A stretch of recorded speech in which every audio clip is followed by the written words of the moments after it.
Alrighty, we should be live here with Tasty Snackies and Bird Hello. from Hey, the what's up? Pauper Metagame. I know I've talked about Bird before, the Pauper Metagame. You should Thanks. definitely go and check out his channel on YouTube. I have links in the description of the video. And if you're looking for some analysis on some top of the line analysis on the Pauper format, highly go and suggest to go check out Bird's channel. I actually did this myself, and there was a video you did on when UB control was positioned well in the meta, and then you suggested Goblins could be an aggro deck that could actually slide underneath or over top or through, or however you want to say, through black-blue control. And funny thing is, I immediately queued up, and I think the very first league that I did was like 3 out of 5 matches were black-blue control, and then every Pauper league from then on out had a black-blue control deck, and you were right on the mark. Goblins was always just one step ahead. It was miserable for black-blue control to really try to shut down all the angles that Goblins threw at them. So I appreciate the advice. It won me a lot of tickets and ended up 5-0ing 3 different leagues. Most common, I'd have to go in and actually add up all the win-loss rate, but most common was a 4-1 finish. There'd always be one deck that was, running some sort of anti-aggro package. But very successful with the Goblins build. So big thank you to Bird for video. Well, first of all, thanks a bunch for having me on. I really appreciate it. Big fan of the Rogue deck builder, and you definitely deserve some credit for sure, because getting the right package on Goblins is really imperative, and it's one of those decks you can really fiddle with a lot, and getting the composition right is really important. So you definitely got the spice right with the results you had. It sounds like you made some good tickets, so that's absolutely fantastic. Yeah, it's a fun deck to play too. I typically don't consider myself an aggro player. It's one of my least favorite ways to play Magic. That's more, especially since if you co-run a store with an aggro player, because that's Zach's go-to strategy no matter what format you play in. He's going to be playing the aggro or the burn or whatnot. So I typically like synergies. So I think that's where Goblins really hit home with me. It was a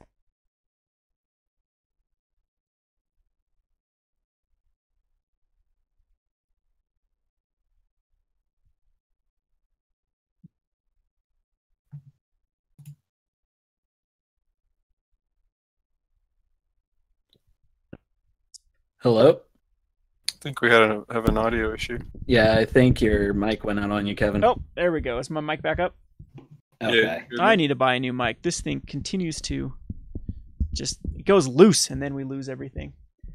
But anyway, what I was saying is Goblins is a nice synergistic deck, and there's a lot of options and a lot of it started off with cards like Song of Blood and Reckless Abandon.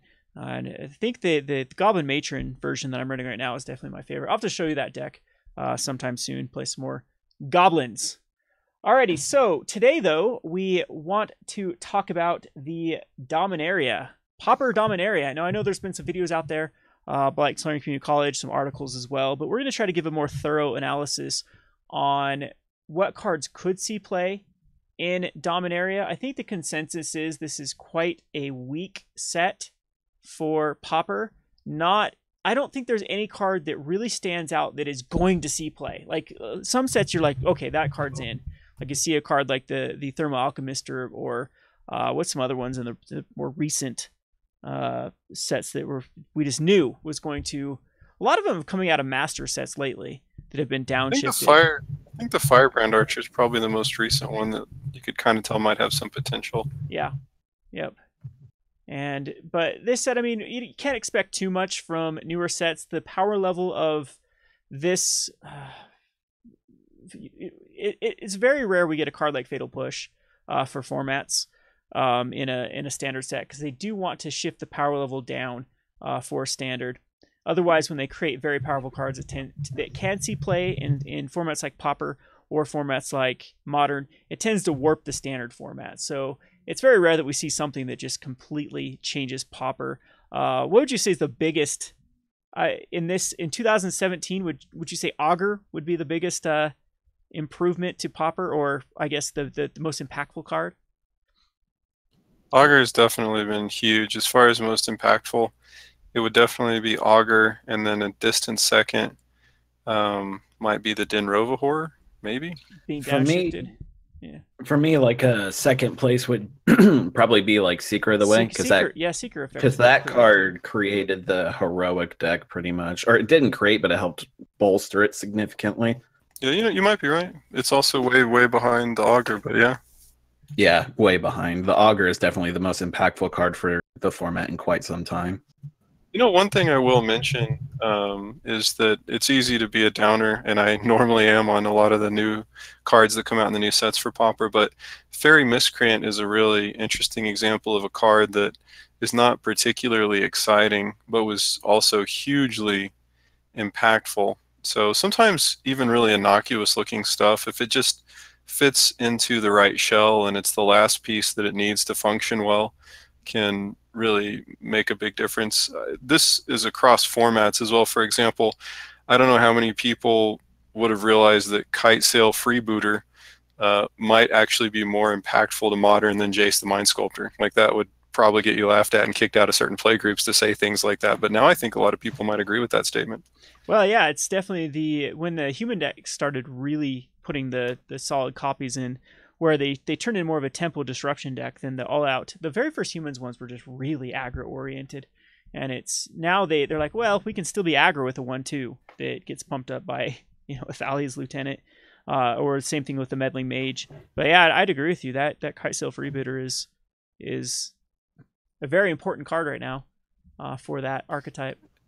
And I'm sure there were probably some experts talking about it, but it wasn't one of those things where you would go listen to your favorite pro, and as soon as Kite Sail Freebooter came out, they're like, oh my God, guys, this is going to change everything. You almost have to be a savant for some of these more nuanced, lower power level cards, but they just are exactly what a deck needs. It's hard to figure those out sometimes. So I am going to say I'm pretty down on Dominaria overall, but I do always hold out the possibility that there could be some sleepers that aren't that powerful, but they just are the last piece that something needs.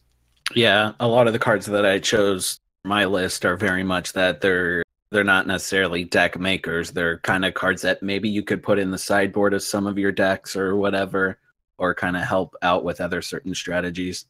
Because yeah, it doesn't seem like there was anything that wasn't necessarily a powerhouse in this format other than a specific 1-mana red guy, but that's for you, Kevin, right? I think you chose that one. So yes, we'll get to that one. Yep, I think that's one of the better, the more. It's going to be one of those cards that we're going to look back and like, why didn't we see this? Like, duh. Like, there's been so many cards. Even think of like Monastery Swiftspear. That some people are like, it's no Goblin Guide, and now people are like, what's better than Goblin Guide? In certain scenarios, but that I could see that card also having that sort of effect. But let's just get started into some of the cards that we've chosen. Again, none of these are endorsements. In fact, going back to what we were saying, I could easily see Pauper not even changing in the slightest with Dominaria.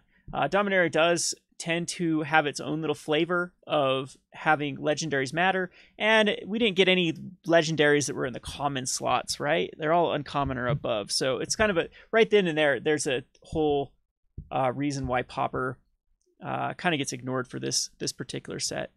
But anyway, the first card that speaking of like the Fairy Miscreant, that I think could see a deck if we get more pieces. I don't think it's here now, but it's a good sign for the future, is they get you Journey Mage. This is a 3-mana, 2 and a red. When Get You Journey Mage enters the battlefield, if you control another wizard, it deals 2 damage to each opponent. So I think on a top-end aggro wizard curve, this could be a card that could see play in a format that wants to have value. Pauper is very similar to Modern in this fashion, that some decks you need to have either be tough to deal with the card, where it's going to trade up in value, or that it does something when it enters the battlefield. So you get value out of it before it gets answered by, in this case, like a Disfigure. So Get You Journey Mage is a card that if I could see a good 1-2 curve with wizards that did see play, and that weren't... It's tough for me to really look at a blue-red, because the wizards we have in Pauper that see play at the moment: Augur of Bolus, Delver's Secrets, the Spellstarter Sprite. The Fairy Miscreant's a rogue. Okay, so the Spellstarter Sprite's a wizard. I think it going into red at that point for other creatures is probably not the route that you want to go. I don't see Ninja wanting to Ninja back a Journey Mage to be recast, for example. But in a streamlined aggro red strategy where damage does matter, I could see this finding a home in the future. Thoughts on this assessment, either one of you? I feel like it would get better if we get more wizard support in the future, kind of like what you were saying earlier. But I don't know, 3 mana for a 3/2 seems fine for in terms of stats. Having it shoot opponents for 2, like it seems abusable. Like if there's some sort of like repeatable blink effect, kind of like Deadeye Navigator, but at the common level, then this could be absolutely broken in half. I don't know. I don't really have enough of an informed opinion on a card like this to decide whether or not it'd be playable in the form. What do you think, Bird? I think that the tribal composition is just lacking in such a way that if it were to ever come around, it'd be a pretty long time before we're going to get a critical mass where we could actually make a tribal deck. I think Pauper's just too lacking in this tribal area right now. We need like an uncharted territories, especially if they want us to go into 2 colors. 2 colors is a death sentence if you're into aggro, in my opinion. D-Manny in the chat just mentioned the Archaeomancer and Ghostly Flicker. Yes, I mean, yeah, that can works. with get you Journey Mage. We already have things that can already abuse it in that fashion. If you're going to set up a 4-drop, there are other ETB effects. What I like about Get You Journey Mage is it Keldon Marauders is the card that used to see play before Firebrand Archer. Is that the right card that when it enters the battlefield deals damage, leaves back a 3/3, and then it vanishes away and then does damage? So you get 1 attack in with it. So it feels very similar. I know it's 1 more converted mana cost, doesn't quite have the toughness, but if it sticks around, if you have a wizard tribal that has any sort of bounce, any sort of like a tempo feel to it, I could see the seeing play, but I think we're too far off at the moment. It's a card I'll probably play around with and probably lose some tickets and kill my 1800 rating again and go right down to 1500. But it'll be fun nevertheless when it does work. Mm-hmm. Alrighty, so let's move on to one of Tasty's. This one is Broken Bond. I'll let you explain it, Tasty. So yeah, my list for Broken Bond, I like it. I wish it was instant speed. This is a card that you probably want to jam in your sideboard, but most of the cards that I chose on my list were very much decks for Tron. A lot lately, 3 cards out of my list I kind of chose for Tron, and this is one of those.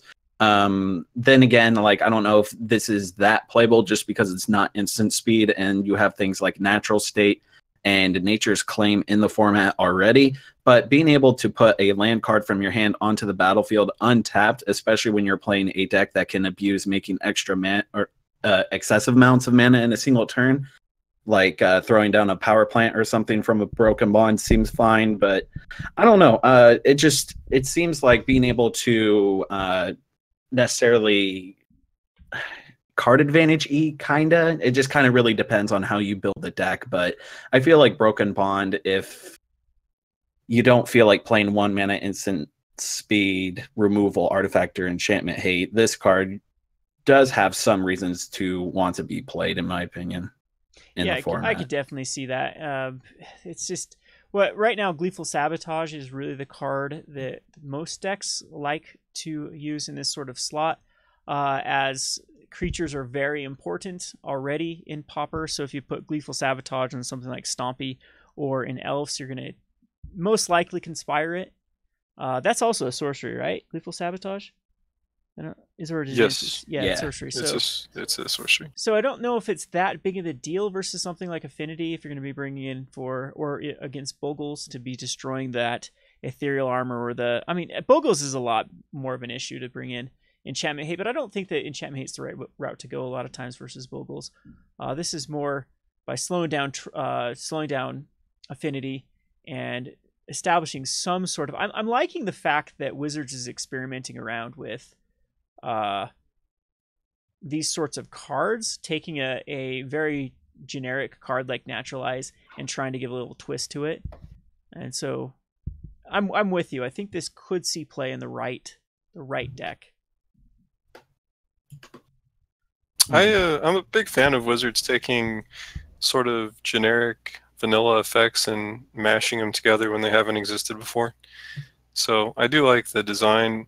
I think right now with Affinity and Boggles both being at really low levels in the metagame, the utility you would get out of this is probably not enough to make up for what you could get from just running Explore, which is the one that's 2 mana, play an additional land and draw a card. Yeah, exactly. But again, if you are sideboard, at least if your deck does want to ramp and you want some route against artifacts or enchantments, I think this is probably right. Like maybe if you're playing like a Ponza deck or something, like maybe jam this in your sideboard or something. Like it, especially since you're trying to, especially if like your opponent's relying on artifacts for ramp, Broken Bond can help fight against that angle as well. All right, so let's skip down. We'll pick one of birds. Talk about Demonic Vigor. Where do you see Demonic Vigor seeing play? I could see Demonic Vigor maybe seeing some fringe play. Not a lot. I don't think this is going to be an all-star card. I think it's going to be a real fringe role player. Maybe like in Zombies with any of their value creatures that get value when they die to get a second pop-off. There's an instant card that basically does the same thing. I forget what it's called, but it's 1 black instant, give target creature undying until end of turn, I think. The problem there is you could always get blown out if your opponent responded with a removal action. So this allows you to wait until your opponent has tapped out and then safely put it on the board. I don't think it's great, but it may be good enough to see a little bit of play. And if the problem is I don't know that the blue-black mid-rangey control decks are going to be that excited about something like this, but you might see a one-of thrown in for experimental purposes. It would be at its best in something like Zombies. I just don't think Zombies is quite good enough right now, but maybe somewhere down the road. Yeah, it also, I've been messing around with Aromancer. That's my latest obsession with Pauper. Haven't really got the right list down, and this could be a one of for a card like Heliod's Pilgrim to go tutor up. But the +1/+1 just probably isn't enough to push it for me, or some other value. I mean, I wish I would have returned back to the battle. Well, the ETB, yeah, return back to the battlefield is a lot easier than going back into the hand and have to recast. I think that's what so we have the like Supernatural Stamina, and we have the Undying card, and we have there's plenty of them now in this. I think there's a whole Zubera Storm list that runs a bunch of these type of cards, but that return them directly back into the battlefield. But again, under the right circumstances where auras matter, I could definitely see this seeing play. There's a black heroic card I've always wanted to mess around with in Pauper. When it gets a +1/+1 counter and removes a +1/+1 counter when it gets heroic for 2 mana. I don't know if black gets any other support. Where the problem with black though too is they don't really have a lot of ways to benefit like heroic or prowess or those sorts of abilities. But yeah, I'm a fan of it, like especially in like aristocrat strategies or just where you're trying to cycle through creatures a lot. It kind of reminds me of Rancor in a sense. But yeah, I feel like it's definitely one of those cards where like it's definitely one of those build around type cards, Demonic Vigor. But I feel like that last ability that it has, when in tandem with Auramancer, like you mentioned earlier, Kevin, I think Vigor could have like a nice little sweet spot. Like you were saying, Zubera Storm, like maybe jamming 4 Supernatural Staminas and 4 Demonic Vigors and just going to town with it or something. I don't know. It seems like it's ripe and opening to be a little busted, not too much, but like you can do some fun janky stuff with it. Somebody's going to jam it on a Mole Drifter.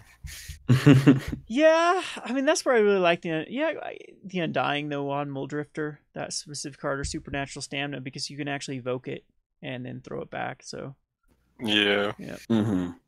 But I wonder if there is some sort of recursion from the graveyard back. Like if there's a creature that says When it enters the battlefield, return an aura back from the graveyard attached to it. Of course, because what is that? The Boneweaver Giant uncommon. But if they did something for like Pauper, return an aura with converted mana cost 1 back from their graveyard attached to it. That might be something that would have a looping hard for a control deck to kill. So these are the type of cards I never bulk. I guess I can discuss that for a second here. As a store owner, as a penny pincher, I have different categories when I sort through cards. I have what's called bulk and true bulk.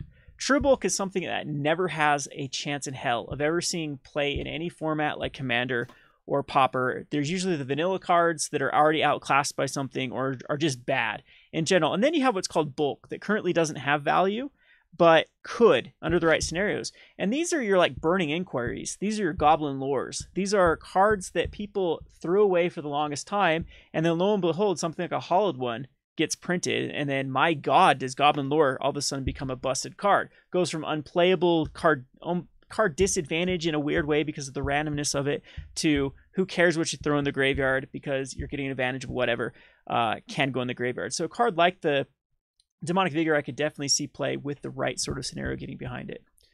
So let's move on to another one of my picks. This is Healing Grace.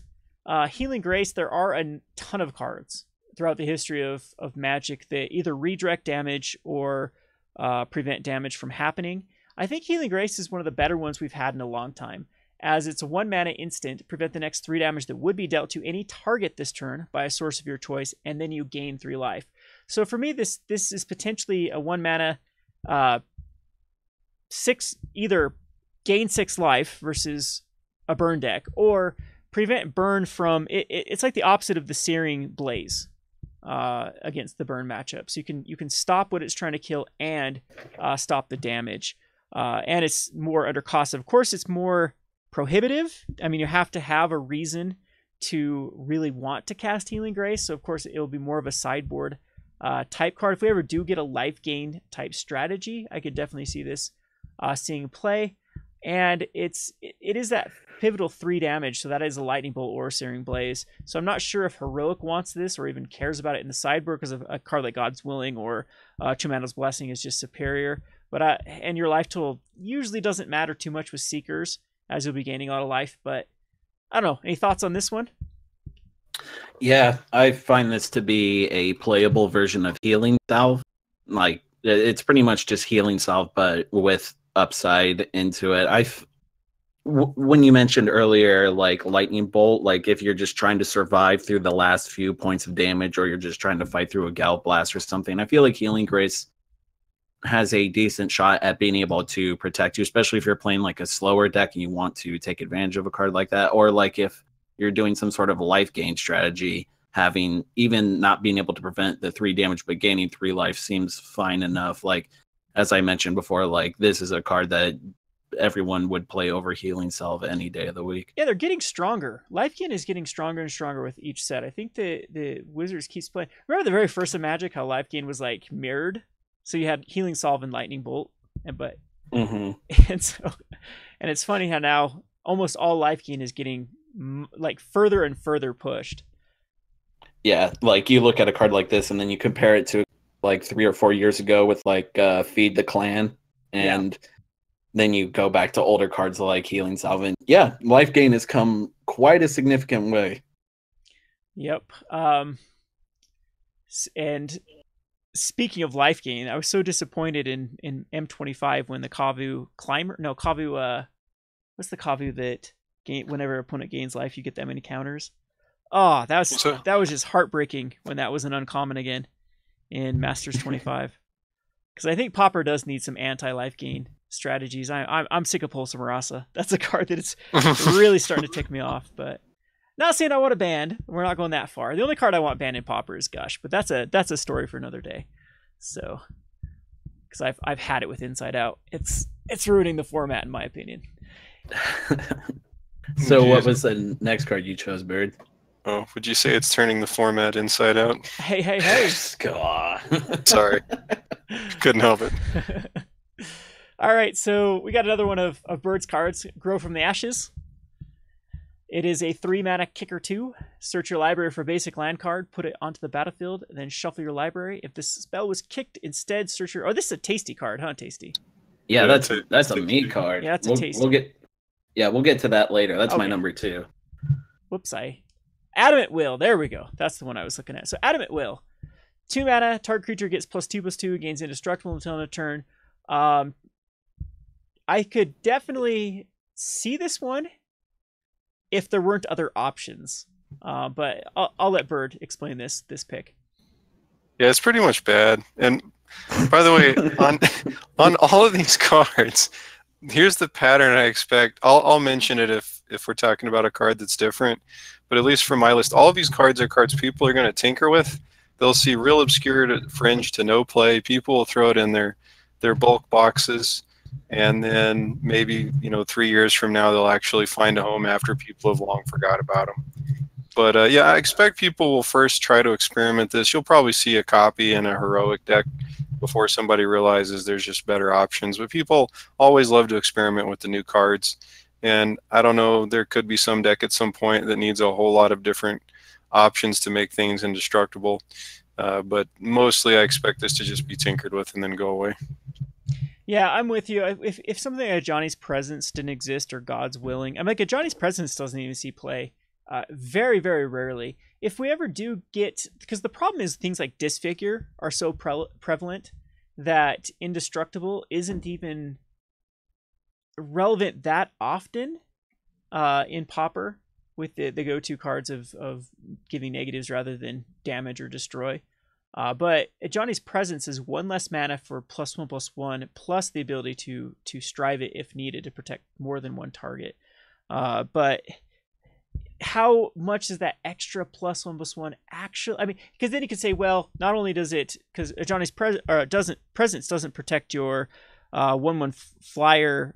Well, I guess it would at that point from like a Disfigure, because it's it's still killing it with the 1/1. However, the +2/+2 though is countering the Disfigure completely. I could see that implication, but again, for me, it's just going to be too situational, very obscure for that to actually happen. Again, with this list, we are stretching. We're stretching a bit of anything that is. This was a very lackluster set as far as Pauper is concerned. Yeah, I think a lot of this stuff is just like honorable mention stuff to keep in the back of your on the road. Pretty much, I agree. I have like nothing to say about Adamant Will. Y'all have pretty much said everything for me. If I were to play Adamant Will, I'd rather just play something like God's Willing in its place or Apostle's Blessing. Shomano's Blessing, that card's busted. Yeah, I'd rather just give protection rather than Indestructible, just because what you said earlier, Kevin, about the negative effects, it just kind of makes Indestructible not that relevant. I'd rather just give a creature protection from black or whatever. I had someone show Manos Blessing my Ulamog's Crusher. I was so mad for Dragon's Mantle trying to come on it. And it was the difference between winning and losing the game, of making them sacrifice those 2 permanents. That haste. Womp womp. You know what we could do, Kevin, is we could have a series whenever a new set comes out where we help people get through the cycle of getting excited and then coming back to reality and realizing these new commons are bad, and we could just help them get through that a little faster each new set. Yeah.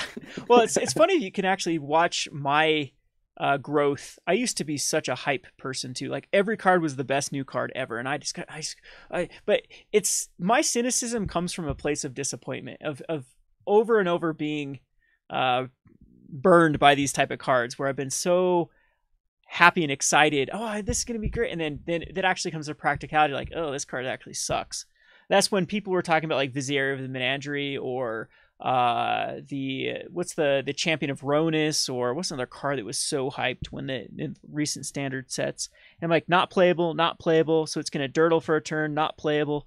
And people are like, why are you being so negative? Why are you being so down on it? I'm like, it's, I, as a brewer, I used to jam these things in and had to learn the hard way of how Magic actually plays out. Yes, in gold fishing, it plays out a lot differently than when your opponents are packing 4 Fatal Pushes and 4 Vraska's Contempts in every deck to deal with stuff, where then you get your cards that just come in, you invest 4 mana into that do nothing, just end up being way too much like a glass cannon that end up making you lose more games than win more games. Where there's something like a Rogue Refiner that doesn't look anything special, but comes in as a 3/2, adds 2 energy, and draws a card, ends up being a bomb, just because it plays around just the way Magic works. So that's where my cynicism comes from. I try to still stay excited. I love to brew, but yeah, it's just the harsh reality of Magic. But my cynicism comes from realizing that a foil Garbage Fire is literally worth more than a new foil Sarah Angel, but that's all. Foil Garbage Fire. It's because they're giving those out with all those Garbage Fire booster boxes, right? I don't think you get the foil version on that. They couldn't even go to the foil one. Well, conspiracy foils were actually extremely rare. That's why. Yeah, that's true. It's even less than standard sets. So the most common foils, of course, are master sets. Then you go into standard sets, and then it's supplemental sets like conspiracy. There have been conspiracy boxes where we'd only open like 2 or 3 foils total out of the entire box. So, jeez. I actually have some. I think Battle Bonds is going to be the set they go all out on, but that's a discussion for another day. Here's a tasty card, and this one I can see situational because of what we mentioned earlier, that Pauper is such a creature-oriented format, and there is a card that already exists called Ostracize that is a it currently does have legality in Pauper, but this one is Divest. A 1 mana, target player reveals 1 black mana at their hand. You choose an artifact or creature card from it, and that player discards it. Yeah, so the more and more I think about this card, I kind of wish I actually pushed this to my #1 list, just because I'm a really big fan of Despise and Duress and Thoughtseize and Inquisition type effects. And Divest is a card that I would not be remiss to jam a 4 of in like a blue-black control deck in my main board, just because it's a relevant 1 mana removal spell for a format where everyone is jamming like at least 60% creatures in their deck, and then artifact on the side to get Kodotha Boros or Affinity or whatever artifact deck is relevant in the format. But beyond like a hardcore control shell, this is something where obviously you don't want to focus too much on, because I've always wanted a card like Despise to be in the format beyond just Ostracize, a creature and something else. I feel like Divest all those common planeswalkers you're trying to rip out. Right, exactly. Those Tybalts or whatever. But yeah, just being able to have the flexibility of grabbing either a creature or artifact just kind of makes it a bit more playable in my mind. Something over like Duress, and I know that may sound wrong, but I think this is a card that I would prioritize over other 1 mana hand rip spells in the format. This one seems fun against Affinity. I think I'm going to enjoy first turning Divest and ripping out their greedy 1-lander where they do the 1-land Springleaf Drum. Mm-hmm. Keep, and you rip out their artifact land. That's going to be fun. Now the interesting thing about Divest, and again, I don't think it's really going to do much in the format, but because you can choose an artifact or a creature, Affinity's artifact lands, there's actually no restriction here on this templating from grabbing that land. So yeah, you definitely could do that. Yep. So it's not that bad against Boros either. Boros Metalcraft, or what are they calling it now? Boros Monarch. Because the same thing. Yeah, they can keep some very greedy hands. Sometimes that deck can really dirtle if they don't have a Prophetic Prism or an Alchemist File. And if you hit that early, then it really stops them from getting value off of either the Core Skyfisher or the Glinthawk. They still do. Then at that point, they have to like send back a clue token, and that just feels bad at that point. Or even a land. Usually, how that deck grinds you out is just the Prophetic Prism over and over and over again. They don't really run the huge amount of. There's 7, I believe, in the deck between Alchemist Files and Prisms. So, also this year's hit out one of their creatures to begin with. So I think that this card isn't as narrow as something like Ostracize. And the problem, though, is that usually Black just likes to rely on the removal. So you're going to make your opponent spend the mana rather than not spend the mana to get value out of a card like this. But the artifact, I think, could push this. It could be coming versus the Trons. It could be coming versus there are other fringe artifact decks every now and again that pop up in Pauper, where Divest could at least, because that's what I look for as a sideboard. One thing I'm finding out about Pauper is it's just as bad as Modern when it comes to you feel kind of helpless in your sideboard. That's what I'm really feeling with Goblins. It's like which matchup do I want to leave myself so open to? I was talking about this with Tacey earlier. Then I have one Flaring Pain in my Goblin sideboard, and Tacey was like, "Well, why don't you have more?" Well, there's no room. If I take out the Stink Scourgers, then I'm leaving myself very open for the Gurmag Angler just to run me. I mean, really not having a silver bullet versus the Angler. Or if I take out the Sparksmiths, then Elves I have no chance against Elves. So like the sideboard is a kind of a puzzle that you have to solve on which is your best use for each one of those 15 slots. And Divest, though, is something that you can justify putting over Ostracize because it can hit more relevant matchups than just what would you want even an Ostracize really for at this point. Something with heavy creatures, but they got to be something that removal doesn't already take care of. Whereas the Divest can actually take care of some pesky artifacts. Anyway. Yeah, I just like Divest. Yeah, it's super flexible. Much better than something like Ostracize. Sorry, my audio cut out for just a second there. Oh, it's all good. So let's talk about another one of birds. How about Charge? Yeah, Charge is like just a 1 for +1/+1 for your team, and it's not great. But at some point, if we ever see a white weenie deck, which white weenie is also not great, but if we ever get a critical mass of white weenie cards together in a shell that can do something, I wouldn't be surprised if this one gets in there just because they tend to go wide and this is mana efficient. It also it does a lot of different things, like being able to protect against the electricity while also having a singular card that can get you an extra 5 or 6 damage.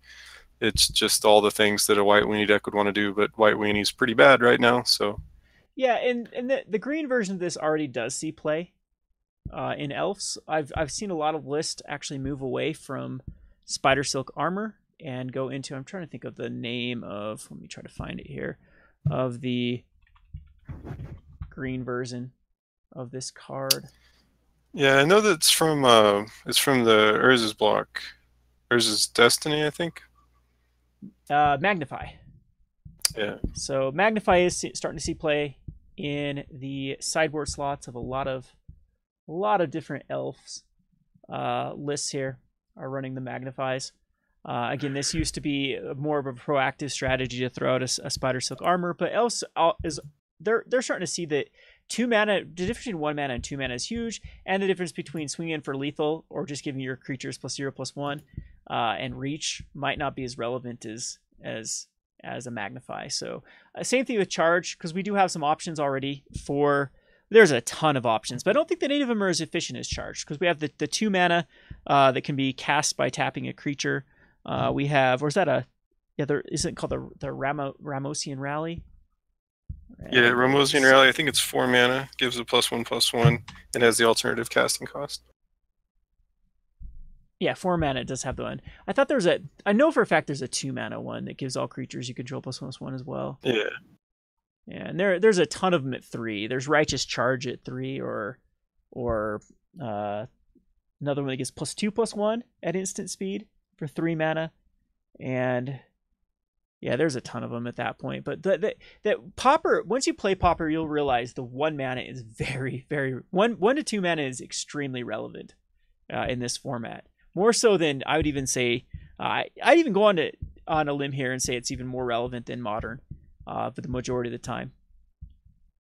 Yeah, I like this card. I think it's cute and what it's trying to do. I think it's the best thing that we have for like Brave the Elements for the format, in terms of like 1 mana white combat trick to help protect your creatures. Well, it goes beyond even protecting. This is like Bird was saying with the white weenies. If for whatever reason the triplicate spirit decks ever sees play, like a heavy triplicate spirits, what's the one everyone uses, the bird token? Battle Screech deck could ever see play, Charge could absolutely be in that. And I think, I mean, this is crazy to think, but Pauper may just be too good for 1 mana 2/1s to really get there anymore. But we had Savannah Lions, then there was another one. So White's starting to get a lot of these 1 mana 2/1 creatures. The problem is if you want to play that game, generally Red's going to be better because you can get access to some finishers. Yep. But Right. I'd rather play like Jackal Pups and the Electrickeries and stuff. Like, yeah. Well, Like, the thing that I've noticed gives red, even Stompy is like really, really falling off the meta right now. And the biggest difference between like Goblins and Stompy is Stompy gets in for that damage early, and sometimes then they're just stuck. And the red has ways to just go directly to the noggin. Oh, your opponent's at 6. That's two lightning bolt top decks away from winning. mm-hmm. And that's where I just give the nudge to red at the moment. Yeah, I just feel like that's a problem with White in the format in general. I just feel like White is color, and it's like one of the better support colors, but like just by itself, there's just not enough tools for White to really stand on its own against everyone else in the format, it seems. Yeah, it's really like Monarch is the only white deck right now in Pauper. You can say Inside Out, but Inside Out's not white. Who cares about that's a blue deck through and through. The only thing I'd say about Charge that's also worth mentioning is that I don't think it's going to get there, but I think it's one of the top 4 cards, if anything, would to have a chance. Yeah. Again, there will be a time in Pauper, I think, that you'll see this index in the right shell. All right, let's go on to the next card, which is Vicious Offering. We had a little bit of a debate about this one earlier. This is one of my picks. I actually like this card a lot because I think that the sacrifice a creature can actually be a thing you want to do. A lot of people get stuck on that these type of costs are a bad thing. But if you have a creature that like a Brindleboar, or not a Brindleboar, what's the Brindle Stout? Brindle Shoat. Or Shoat. Shoat. Yeah, there we go. It's Brindle the Shoat. That wants to die, or now you even have one in red, or did they make that an uncommon? Did that ever hit Pauper? Oh, Raptor Hatchling? Yes. Yeah, that's an uncommon. Aw, boo. But I mean, the more and more the format progresses, the more cards get entered into Pauper. This being able to sacrifice a creature at instant speed might be very relevant. Think even Perilous Mirrors or Goblin Arsonist, those type of things that want to die. And the options here are quite good. The instant speed, -2 for 2 mana isn't terrible in the format. That's kind of like Echoing Decay is right now. Yes, Echoing Decay a lot of times can kill multiples, but a lot of times you just use Echoing Decay to kill one. And then if you do sacrifice a creature, you can give something -5, -5. And speaking of playing a lot of Pauper, there is one nuisance right now in the format called Gurmag Angler. And this is one of the cards that is very good at killing it. If you are running a deck that has those sort of resources to be able to sacrifice a creature.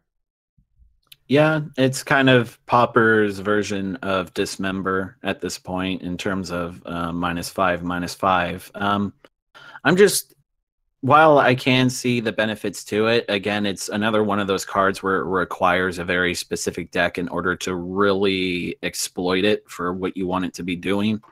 Or I mean, like even if you're pushed into a corner, I guess you could sack like your Mole Drifter to take down their Gurmag Angler or whatever. But I do like its flexibility and just Kicker in general. That's why I'm really glad that they brought Kicker back for Dominaria, so that way we could see what kind of new stuff we'd get with Kicker. And hopefully if they continue with the Kicker mechanic or any sort of other variants, I like this idea of sacrificing cards, like being able to sacrifice creatures or enchantments or possibly even lands or something.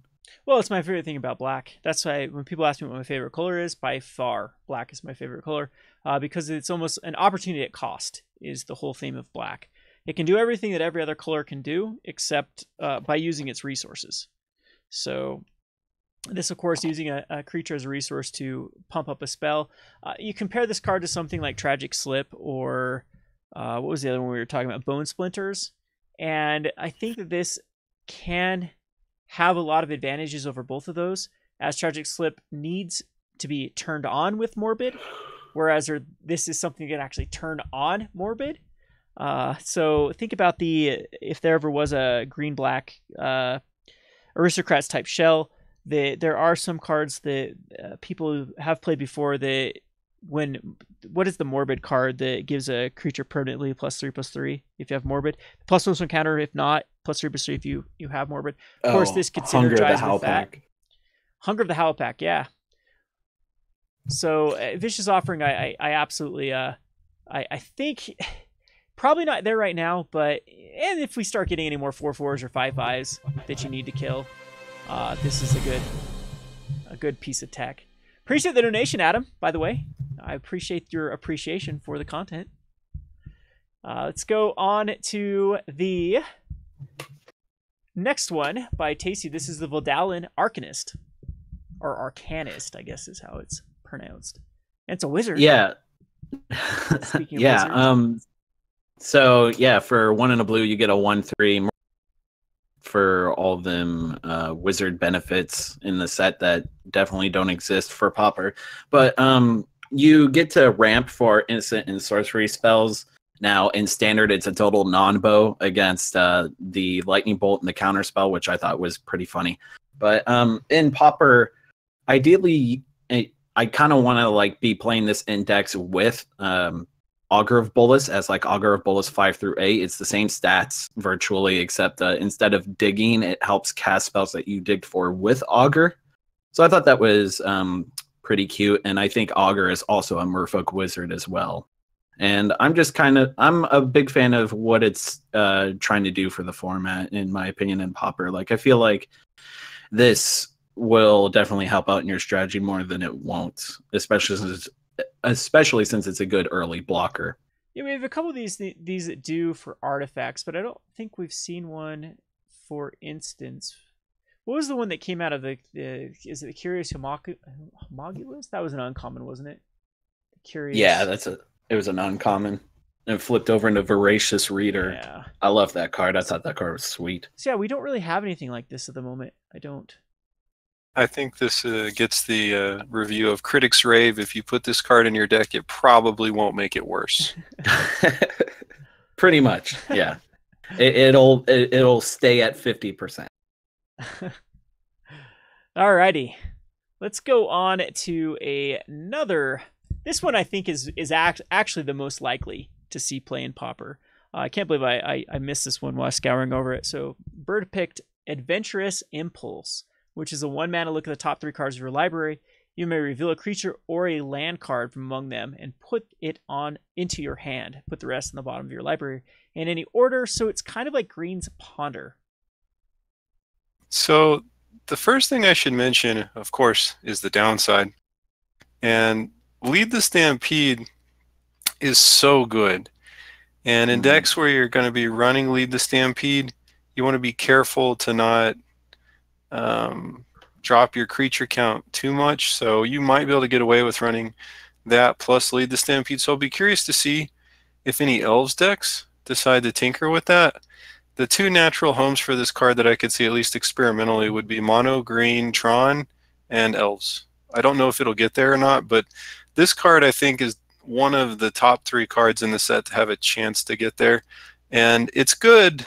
It's just like, even let's say you're almost all creatures. Let's say that your deck, like something like Elves has a chance, because it's not that rare for a tight Elves list to be like, nearly all creatures and lands, and then Lead the Stampedes and maybe a Viridian Longbow or something like that.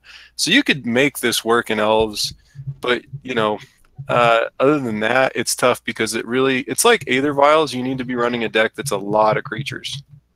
Yeah, and you mentioned Tron too. I think that Tron we could see the heavier green versions of Tron. We're talking about the old Crusher, Hulk Tron, or however people used to call it. Because this does everything Tron wants to do. It's another Ancient Stirrings. Not quite as good as Ancient Stirrings, but it's almost there. Because it's going to find you Tron. It's going to or find you the Hulk or the Ulmox Crusher or something that won't be at least a dead card. Or the Mold Drifter or whatever. I think the relevant question is, if your deck is 3/4 creatures and lands, what percentage of the time statistically are you going to brick? And I don't know the answer to this. Yeah, I'm it's not good with statistics. That's what I was thinking, because I have a green-black tortured existence list where the only non-creatures are existence, commune with the gods, and grizzly salvage. And I was thinking of this card, but then it was like, well, salvage is just kind of better than 1 to this 2 card though in is that still strategy. huge. There's a big difference between, especially grizzly salvage in that sort of deck, having to have specific colors. So I mean, to me though, it's like very much similar to. I know Ponder has a lot more relevance because of cards like Delver or cards like the anything that triggers off of an instant or sorcery. This could be another option for a card like the Mnemonic Wall to get back and recast to find something else. At that point, it's kind of awkward. But 1 mana is not a lot of investment for this. This is one of the better ones they've done in a long time. It's better than like Commune with the Dinosaurs as far as versatility. Yeah, it's a good card. It's just not a card you can mindlessly jam into any green deck like you could with the Ponder. I actually like this in Slivers. Is another deck it's that, not bad in Slivers. Let me rant about this right now.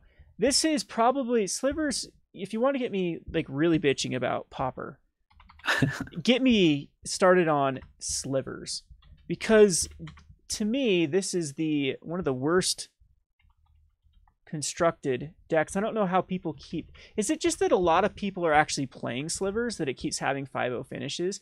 Because I don't know how this deck wins. I don't understand because either. Zach played it in our FNM, and oh my god, was this deck bad. And it was because of this card right here called Lead the Stampede. Now I actually pulled up a list that has 31 creatures, but I was scouring over a lot of these decks, 29 creatures in Slivers. This one has 32. There we go. At least that one's a little bit better. 28 creatures. Zach was playing a list he found that had Hive Stirrings in it. So he was actually running like 26 creatures, but the list that he found was running Lead the Stampedes. When you have 26 creatures, I don't think you can justify throwing in Lead the Stampedes in your deck. It's going to get you on average like what at that point? Like 2.5 cards and there were so many times that Zach would just get 1. He spends 3 mana to get 1 sliver and it end up being something like a plated sliver. Because it's just as often as you're gonna hit the 4 creatures or the 3 creatures, you're gonna hit the 1 and the 2s. So the reason that the Sliver decks run Lead the Stampede, and Slivers is just in a bad spot, like as far as the deck's power level compared to everything else in the meta right now. But if the deck is going to have a chance to win, it has to just keep slamming and finding the lords. Mm-hmm. So if Lead the Stampede gets you 1 lord, it was worth it, because it also got rid of 4 cards that were not going to be lords. Exactly. The only way you're winning with Slivers is if you just keep jamming lord after lord after lord. But otherwise, you're probably going to lose. And even then, though, that's what Adventurers. This is the Impulse. This one's a lot more efficient at finding what you need, especially when a lot of times you're not doing anything on turn 1 with Slivers. What if you were just playing a Sliver deck with no non-creature spells except for Impulse and Lead the Stampede? Well, I think at that point you just want Lead the Stampede. That's the problem with Slivers, is they're trying to do too many different things. A lot of these decks I see are running like the 4 main boarded Journey to Nowheres, where when I'm playing like Goblins or I'm even playing Delver, that's my favorite thing in the entire world, when they slam down a Journey to Nowhere. I'm like, cool, you've just used your turn 2 or turn 3 or turn 4 to get rid of a threat. So you're saying I'm the threat deck, not you. Which is so confusing to me, to a deck that has a bunch of lords, or is trying to be the aggro deck, that they're just going to give up a turn to try to play the control route. So I just think these are very poorly built. I don't know if there's just nothing to put in the place of... The worst part about the Slivers deck, just at it from the biggest problem that it seems, is that all the lord, it's just a bunch of 2-mana creatures. Like, it's just hard to spend your mana with a Slivers deck, because I think it's one of those decks that when it works, you're like, whoa, that was awesome. I have a bunch of 5/5s out on turn 4 and swing in and type thing. It was when I lose to it, when I've played it up, there was a point where almost every league had 1 or 2 Slivers that I was playing. And usually they were pretty much free wins unless they slammed. Some of them were running the Armadillo Cloaks, even in the main or in the side, that was literally the only card that I'd have a problem with Goblins. And Slivers players also tend to misevaluate what role they're playing. There would be so many times that they try to race me, and that's the stupidest thing in the entire world, to try to race Goblins. You never want to even trade 2 damage for 1 damage against that, because the Goblins can come out of nowhere and just pump through a massive amount of damage. Whereas Slivers kind of has to televise what they're doing. So anyway, it's just, yeah, I'm with, this might be a deck where Lead the Stampede looks good, where something like Adventurous Impulse is just better. But anyway, I cut you off, Bird. What were you saying before I cut you off? Oh, nothing really. Just the other thing, mono green Tron might, just because you have a lot. You might have enough land and creatures to get there, and actually finding land is something that's relevant to that list. But that list is pretty tight, so I don't know. The Hulk ones I like. The Hulk. See if I can find it. Pull up a Hulk. There we go. Would you run this in tandem? Would you run it in tandem with the playset of Ancient Stirrings? Because Ancient Stirrings is just kind of really doing the same thing, because it can just grab a land. Yeah, but Tron wants it. Like, way better. Yeah, but again, this would be the fifth and sixth, or 5th through 8th Ancient Stirrings. Mm-hmm. See if I can pull up the list here. See, I run Hulktron. I'm not finding. It must be a dead deck now, because I haven't seen. I'm finding halfsies, and I'm finding. Mono green Tron is like pretty fringe at this point. Yeah, there was a point in Pauper. It was one of the tier decks. Yeah, here's one. 4 Ancient Stirrings in here. What could it cut? And see, I don't see Expedition Map being cut either, but they could cut something like a Prophetic Prism if they're in a version that doesn't care about the fixing. Honestly, I'd cut the Prophetic or the Prismatic lens, not the lens. I would cut the Expedition Map in this kind of list, honestly, because they already have like the Prophetic Prism and the Prismatic. Yeah, like this is a list where I would cut the maps for the Impulse, because like only 14 creatures in this one. Usually, what's the one with what's the Kaladesh card called? The one that's got the Improvise. Yeah, I can find a list that was using that. The 5/7 Improvise. Yeah, I know what you're talking about, but I don't remember the name. Like the list that you guys are looking at, what's the total number of land and creatures come to? There's 19 lands and 14 creatures. This one's like trying to be a half seg. It's got Seagate, Oracle, Moldrifter, Fangering Marauder, Wretched Griffin, Ullmonk's Crusher. So, see, the problem is I just don't think that's enough creatures and land to use it.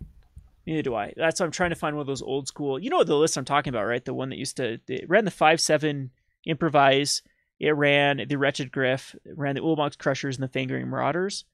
Yeah. So it actually had a quite large creature count.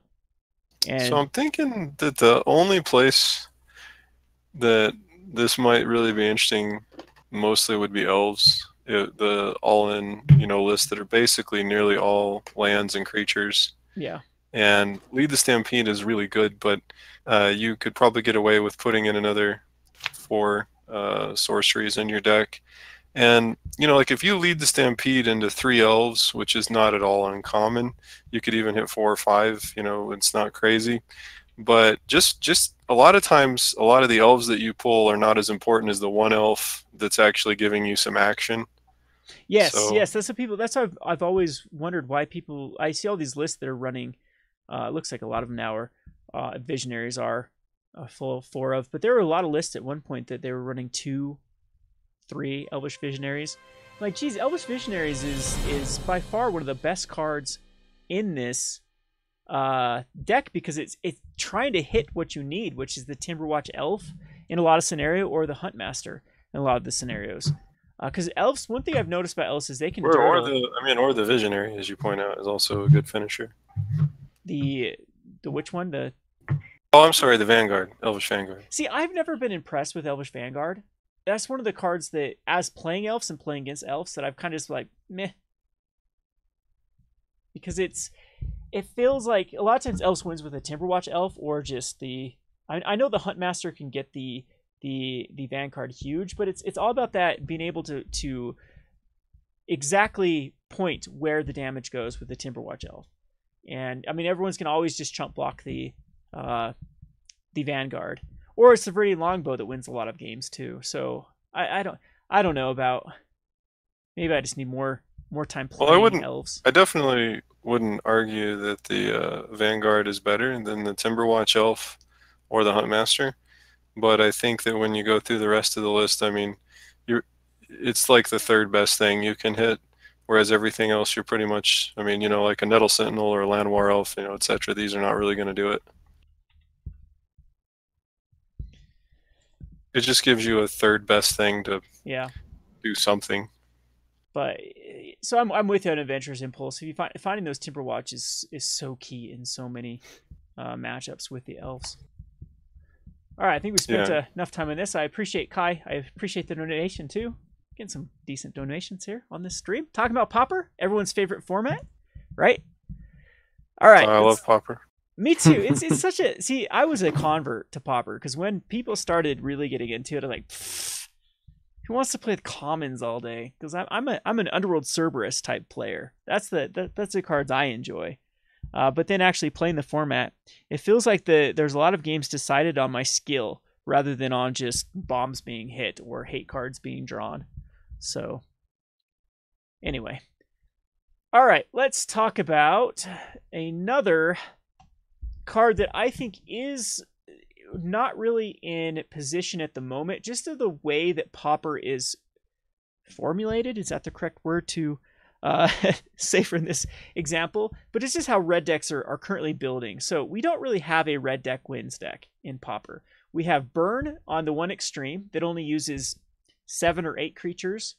And then we have the Burning Tree Emissaries or the Goblin decks or the heroic decks, the red heroic decks, the Kiln Fiend decks that are utilizing spells to pump up creatures. We don't have that traditional red deck wins or what they call Burn in Modern, which is a split of creatures, spells to finish off your opponent. And this is Get You Lava Runner. This is a 1 mana for a 1/2 human wizard, by the way, so it does work in my wizard tribal theorizing. As long as there are 2 or more instants or sorcery cards in your graveyard, the Get You Lava Runner gets +1/+0 and haste. Now, I don't think this is that big of a downside, especially with a format that does have Gitaxian Probe and Mutagenic Growth in it as a way to kind of guarantee that you have the 2 sorceries or instances in your graveyard. It does feel like a Goblin Guide. If that is met, it's just strictly better than a Goblin Guide later on. Of course, you can't drop this turn 1. Well, you can drop this turn 1 with Probe or Mutagenic Growth, by the way, and have a 2/2 haste drought on turn 1. However, it just doesn't seem like it has a decent home at the moment with, like we said, the extreme end being Thermal Alchemist, trying to get value off every spell you cast, and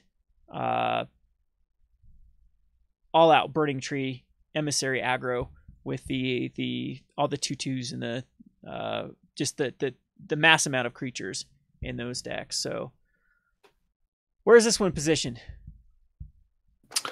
I think it's one of the best red creatures for Pauper, in my opinion. I really love Get You Lava. In my opinion, I think this card is one of those.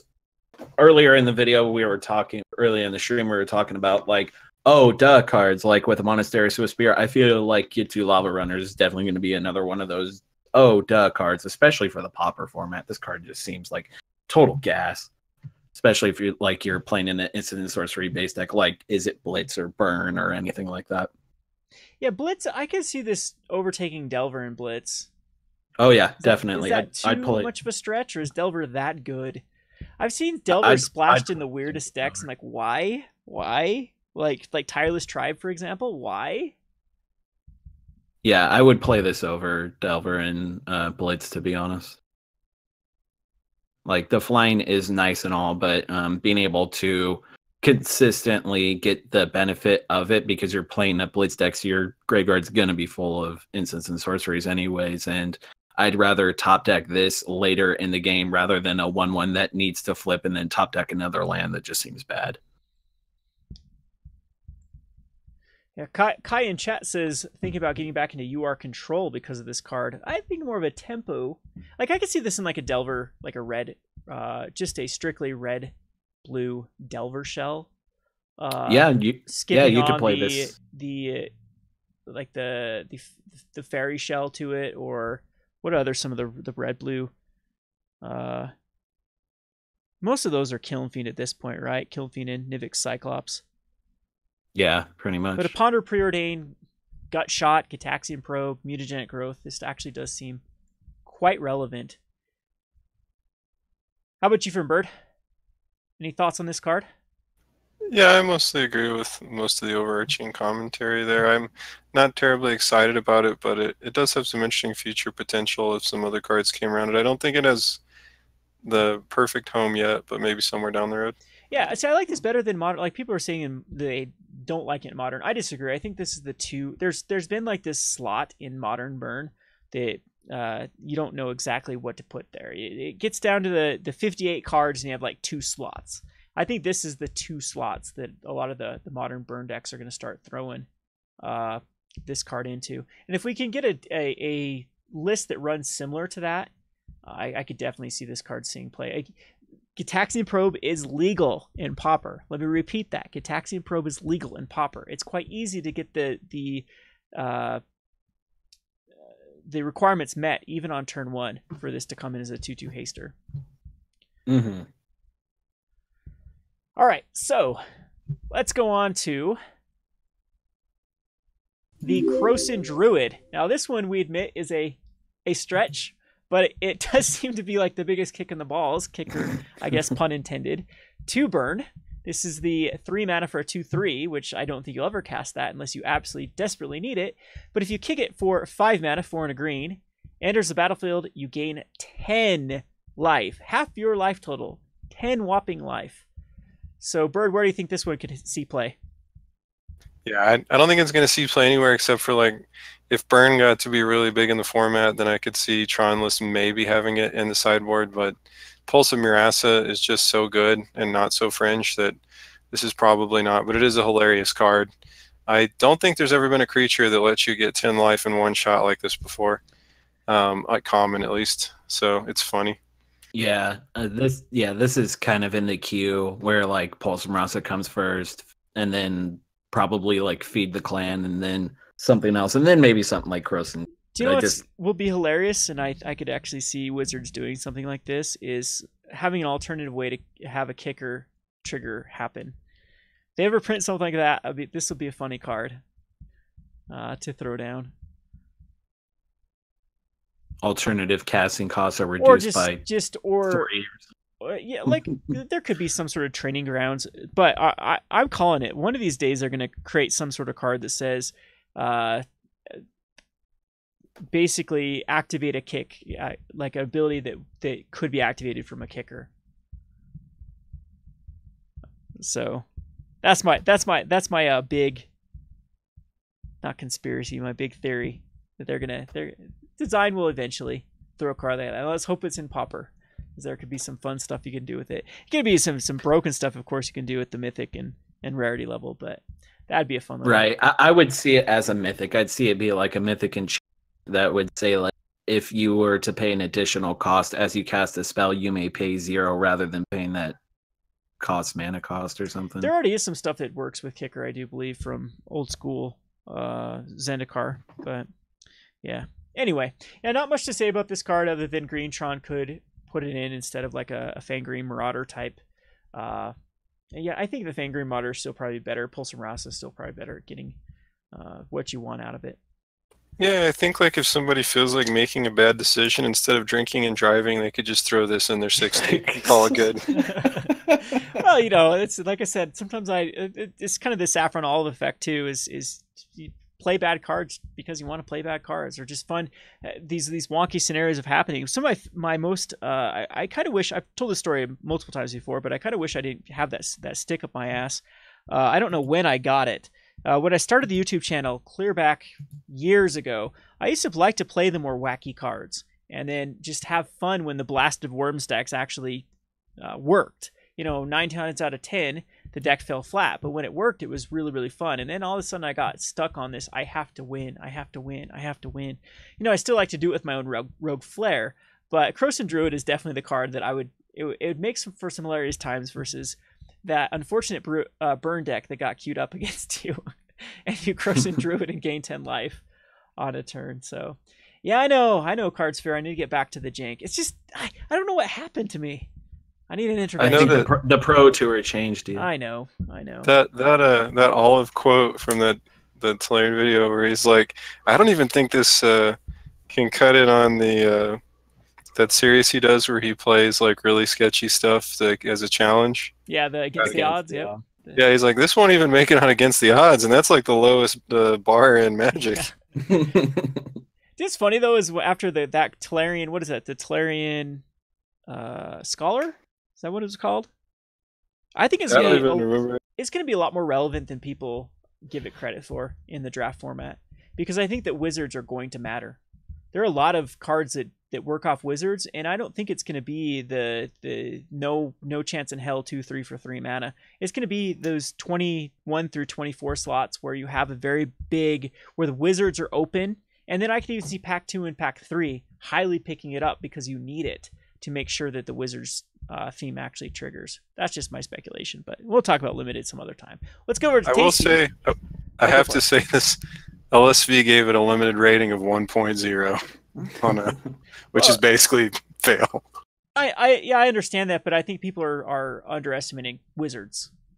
And I think it's going to be, if it's 2/3 body's not terrible. It's if bear is going to become a format or like a two, like remember Ixalan, everything was the 2/2 was the what you had to balance around in Ixalan. So 2/3 just outclassed all the 2/2s if you could get out early. But anyway, we get on to Tasty's Grow from the Ashes. This is a 3 mana, another kicker spell. Search your library for a basic land card, put it on the battlefield, then shuffle your library. If you kicked it for 2 colorless mana, instead search your library for 2 basic land cards, put them onto the battlefield, then shuffle your library. So this is a bad explosive vegetation, I guess, if you kick it. Yeah, it's a bad explosive vegetation. It's a bad Hour of Promise. But I like it for the fact that the lands come into the battlefield untapped. Like I mentioned earlier, in the set, a lot of the cards that I chose were kind of chosen around what deck I'm playing a lot in Pauper right now, which is Tron.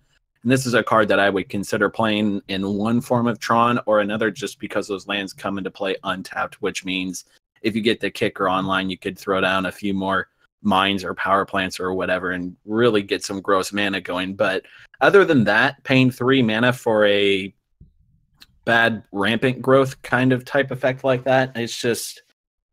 It's another very conditional card where you kind of require being in a very specific deck for something like Grow from the Ashes to really take advantage of the lands that you're going to be getting from it. Is there any in Pauper right now that actually get 2 lands? Like into the battlefield immediately? Because I'm looking at like Nissa's Expedition, not legal in Pauper. We have the Nissa's Pilgrimage is, but that one's a little bit... I'm pretty sure there is if you want to spend the mana. Yeah. The best stuff is like there's a threshold one, Cultivate and Harrow. Yeah, but they get 1 in your hand, 1 on the battlefield, and or Harrow kills a land to get 2 on the battlefield. I'm trying to think. I thought there was like a either an old school kicker one or a threshold one. Far Wanderings, is that one of them? Maybe. Search your library for a basic land card, put a threshold. Yes, okay. So there's one that has threshold. That gets 3 basic land cards, put them on the battlefield tapped. But this one is interesting though because, like Tasty said, they come into play untapped. I didn't even realize that till rereading it, and that could you could definitely chain off Tron if Tron needs to hit specific red or blue. Yeah, because a lot of in the Tron deck that I run, I only have 2 basics in the entire deck, and one's an island and the other's forest. So something like Grow from the Ashes would help significantly when fixing mana. Yeah, but if you already had the forest, I'd run more than 2. Well, with the off chance you have them in your hand. True. But, the Shimmering Grottos and the Prophetic Prisms are what meant to cast it. But yeah, getting the feel bad of having your 1 of lands and then you draw your Grow from the Ashes and then it's just a dead card. Again, what are we brewing tonight? We're not brewing, Arya. We're discussing Pauper, and you're interrupting us. Jeez. Muted. Yeah, Go for the Ashes is it's an interesting card. It is Hour of Promise if you think about it. I mean, it doesn't get specific lands, but it's. I know this is not relevant at all, but you guys know the Gitrog monster? Yeah. Yeah. Yeah. There needs to be like a Get Wrecked monster every time somebody gets muted in the channel. No, it's now a meme to mute.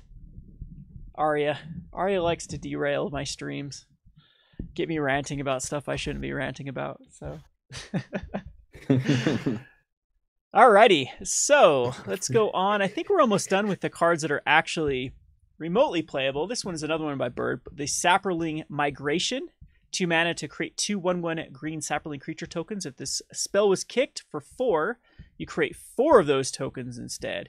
So like we were discussing, there's not a lot of cards that can create this amount of tokens. I know there's the buyback. What's that one called? Sprout Storm? Sprout Swarm. Yep. That people would be like, isn't Sprout Swarm just better at this point? But I mean, I guess you have a lot of mana just to continue probably yes. to dump into. But this could be an addition if we ever do see like a green tokens matter strategy. Sure. I mean having a green raise the alarm isn't really that bad, but it's not quite raise the alarm. It's more, I'd say, more like Servo Exhibition. Yeah, with upside. Yeah, yeah. I mean, Servo Exhibition's a card that is that uncommon, or is it actually is common? I think it's an uncommon. Yeah, because I was like, that card I could actually see play in Pauper because of the artifact. It adds the 2 artifacts. So if we ever do get to a point where the amount of green creatures on the battlefield matter, I know at that point maybe there'd be a better card to do that with. Or what is it, Nest Invader? Already puts out a 2/2 and a 0/1. This almost feels a little Nest Invader-ish to me. And then again, late game. And people don't realize that Pauper, you definitely do balance it for aggro. But a lot of the games get drawn out. It reminds me of Legacy in that facet. That people are like, well, Legacy people can just lose on turn 1. There's turn 1 and turn 2 decks in Legacy. But if you've actually played Legacy, a lot of the matchups go the distance. They grind and grind and grind. And that's how I felt about Pauper. And that's one of the reasons I actually like Goblins over running Stompy or running other traditional aggro decks. Is Goblins always seems to have a way to play the long game. It just doesn't peter off like some of the other aggro decks that I've played in the past of Pauper. And so a card like Sapling Migration could fulfill that niche because 2 power on board for 2 mana split between 2 cards. When Edict effects become really dominant, there have been points in Pauper where we've seen decks run not only Chainer's Edict but also Innocent Blood and Diabolic Edict in the same deck, so they're just constantly. So when Bogles is a threat, you do want those, or Heroic is a threat, you do want those things that force an opponent to sack. So I could see this card. It's definitely one of the better cards in the slot that's been printed. I think a lot of these cards are just like a small town bar. You kind of, if you get drunk enough or try hard enough, you can convince yourself that you're like something that's worth it. But later on, when you have that moment of clarity, it's just regret. Hey, my small town bar got closed down. Sad day. I actually only went there once. If you don't drink, you're gonna have a hard time jamming a lot of these cards. But yeah, I don't know. Like we said, this could. It's at least playable. It's at least something to look at. If there's ever a Pauper token deck in the green-white sphere that needs this and has access to a lot of mana at certain points, I mean, it's a chance it could. It's like most of these cards. Like at some point, it might find a home somewhere down the road. If I were playing green-white tokens, I'd rather just play like Battle Screech over something like Migration, though. If I was playing green-white tokens, I'd question my life decisions, but... Alrighty, so one of the last ones we had was the Guardians of Koilos, which I think is the biggest stretch we have here, which is a 5 mana for a 4/4. Enters the battlefield What the and hell return is this? another target historic permanent you control to its owner's hand.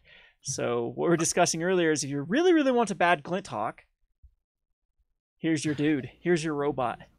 Yeah, No. I have to take full responsibility for this horrible piece of jank, but mostly, yeah, it's bad. But mostly, I just would find it hilarious. Like, if somebody out there is like, man, I'm so tired of all these Delver and Tribe decks, so they build like mono green Tron and they jam 4 of the serrated arrows in the main deck. And once, you know, your blue-red opponent's like, oh my god, finally they ran out of serrated arrows. Like, nope, bouncing it back and playing it again.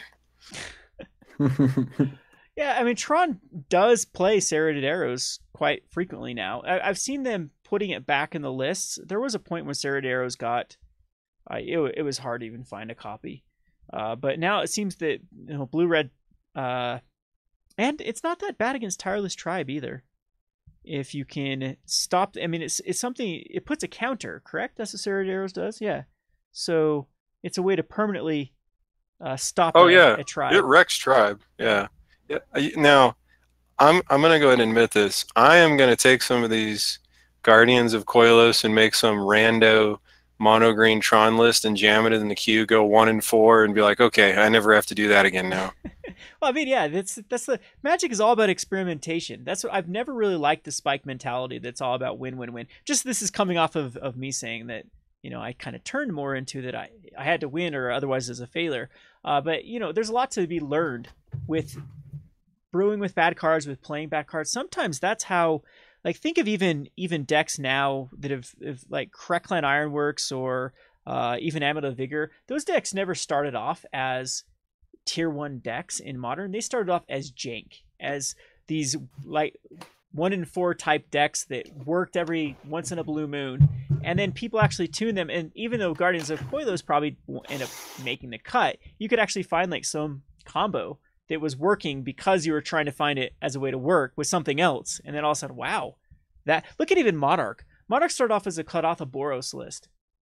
It was just trying to, that's the whole reason why artifacts were in there. They wanted something to sacrifice to get off 3 goblin tokens. That was the entire game plan. And then people realized, wow, the stuff we put in here to enable Klathatha Boros is actually really good in a grinding them out, Galvanic Blast, get out of 2-3 or 2-2 early, and then yeah, I mean, it's funny because Battle Screech is stuck in there. This is a token-based deck that is now a shell of the token, and it took like bad cards, or in this case, cards that no longer work in the shell, like Klathatha Boros, to get them there. So, I mean, there's something to be learned off of brewing, or something valuable to be gained off of playing with bad cards and just trying to make bad cards work. That makes sense. I just know if you're really tired of Delvers, just go mono green, Tron, jam 4 straighted arrows and 4 quicksands and have a good time. You're going to lose to everything, but you will beat those Delver lists. I actually haven't seen much Delver lately. It seems about every other league I'll see a 1 Delver list. Maybe I'm just dodging them. But see, it's my favorite thing in the entire world to see Delver. Mono blue Delver. It's the easiest matchup in the entire world with Goblins. If they don't have a first turn Delver, it's over. Or if I just get the variance problem, but anyway. Cue the Get Wrecked monster. Alrighty, so let's go on to Power Stone Shard, a 3 mana to tap, add a colorless for each artifact you control named Power Stone Shard. Kind of a stretch. We already have a 2 mana that can add for any color of mana if you tap a mana into it, or just add a mana, so it's 1 less right there.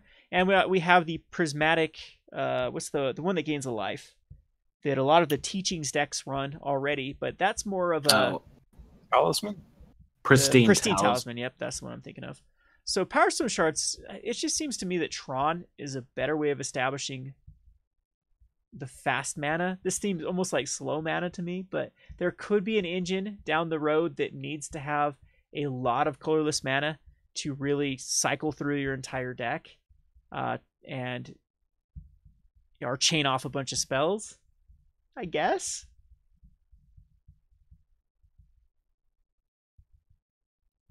Anyone want to chime in on this one?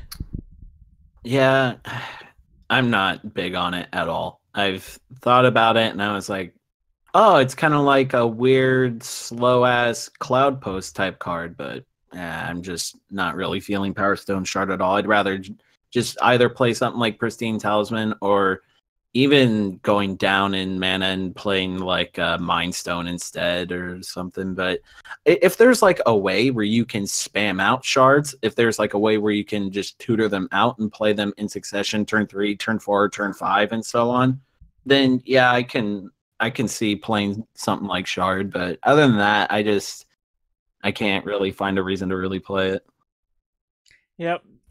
It has a lot of potential, but it's just not there right now. I think the assessment that you need other support, tutor, something is accurate. Now watch us be so wrong about this card, and everyone looking back of Power Stone Shards adding 9 mana in 1 turn. Boom!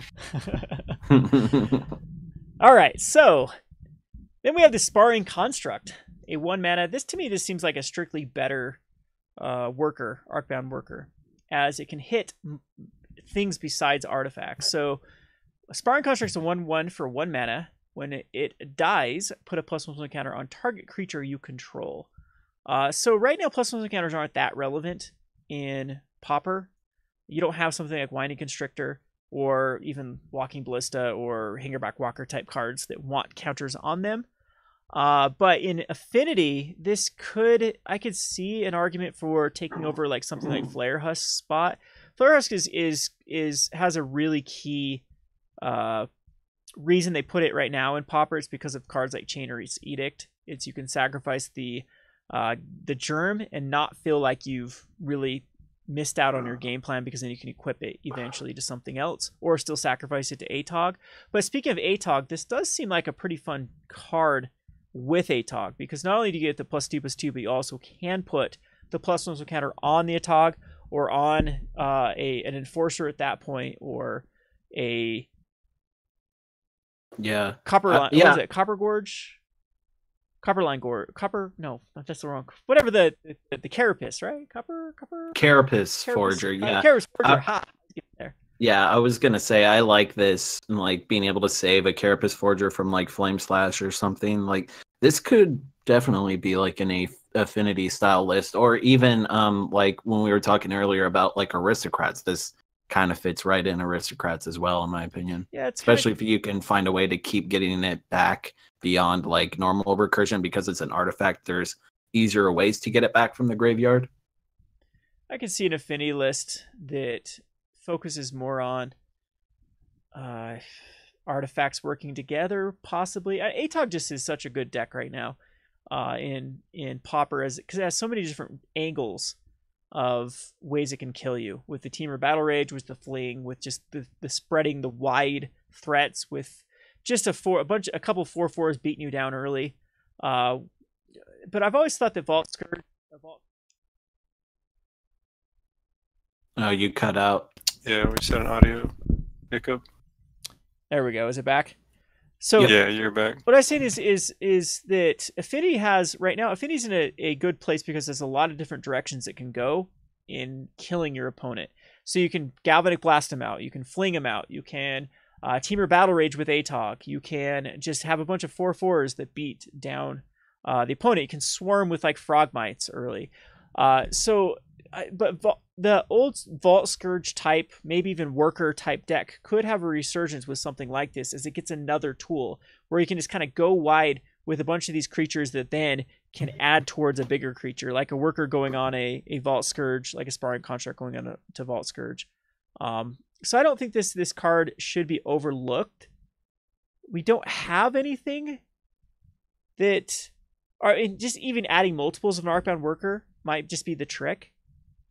To spewing off of like a new archetype. And a new archetype. Well, you could build Arcbound archetype. The puns. This is your pick, Bird. Anything else on this? Yeah, like everything else, it's probably not good enough to get there, but the two relevant factors are it's a 1-drop. Affinity doesn't have a ton of 1-drops. And the +1/+1 counter, like going on an ATOG, you know, the difference between a 1-2 and a 2-3 is quite substantial. And probably more importantly, the difference between a 4-4 and a 5-5 is really a big difference in the format. It's just kind of edict bait, and I don't know if it's really good enough, but I would imagine some affinity pilots might experiment with it to see if they want another 1-drop that can power up a 4-4 into a 5-5 and tinker with it. Yeah. I mean, Flare Huskanari can do that. That's what they're, but it's without the equipment. Yeah. Yeah, that's really the issue, is Flare Husk is probably just strictly better. Yeah. All right, now we're getting into the last of, this is my pick of the card that probably will see play, because I like what this card has going for. This is Fungal Infection. The good old STD. The 1 mana for target creature gets -1/-1 until end of turn, and you create a 1/1 green sapling creature token. This isn't a terrible card. In more of an aggro black, there isn't much of those running around at the moment. This is okay because it leaves back something. It doesn't feel like you've wasted your turn. Like I've messed around with the rogue out of Kaladesh. When it comes into play, you give a creature -1/-1. And I actually liked it. This is a card at instant speed that does basically the same thing. It will kill off that Delver and leave you back something. Or even better case scenario against something like Goblins, you kill off one of their creatures and then leave back a chump blocker to kill off another one of their creatures. So it's a great combat trick in this.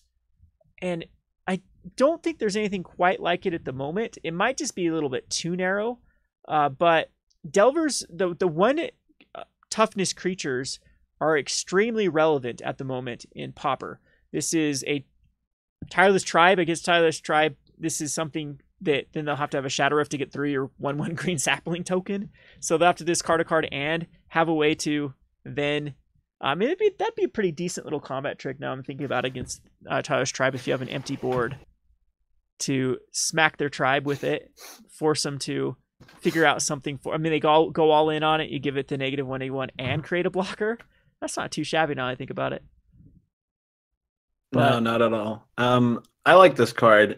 This card is a nice little blowout if your opponent casts something like Innocent Blood, and then you can kill a creature and create something to edict with. Yeah, that's another Chainer's Edict right there. So they try for the Chainer's Edict, and then you throw out the sapling and kill. What does a black deck actually run though in a Chainer's Edict type thing? But you know, like that, it's a great Delver killer. It's a great Fairy Miscreant killer. It's a same thing as Spellstirrer Sprite. That's a pretty decent one.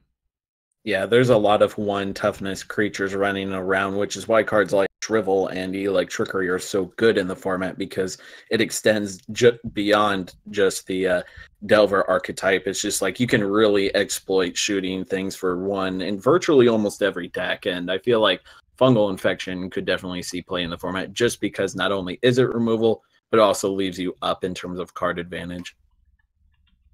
So let me interject here with this. So Kai gave us another lovely donation. Appreciate it. Yes. Kai says, I play Legacy main and play Modern or Commander often, so this wasn't all that exciting for me until the common dump. Made me consider getting back into Pauper. A little sad because I still don't want to play Standard. So I think there's a lot of misconceptions about Pauper just being a accessible, cheap format. Like, I am aware. It was 2 years ago. You gonna start blaming me too? Come on, hit me, come on.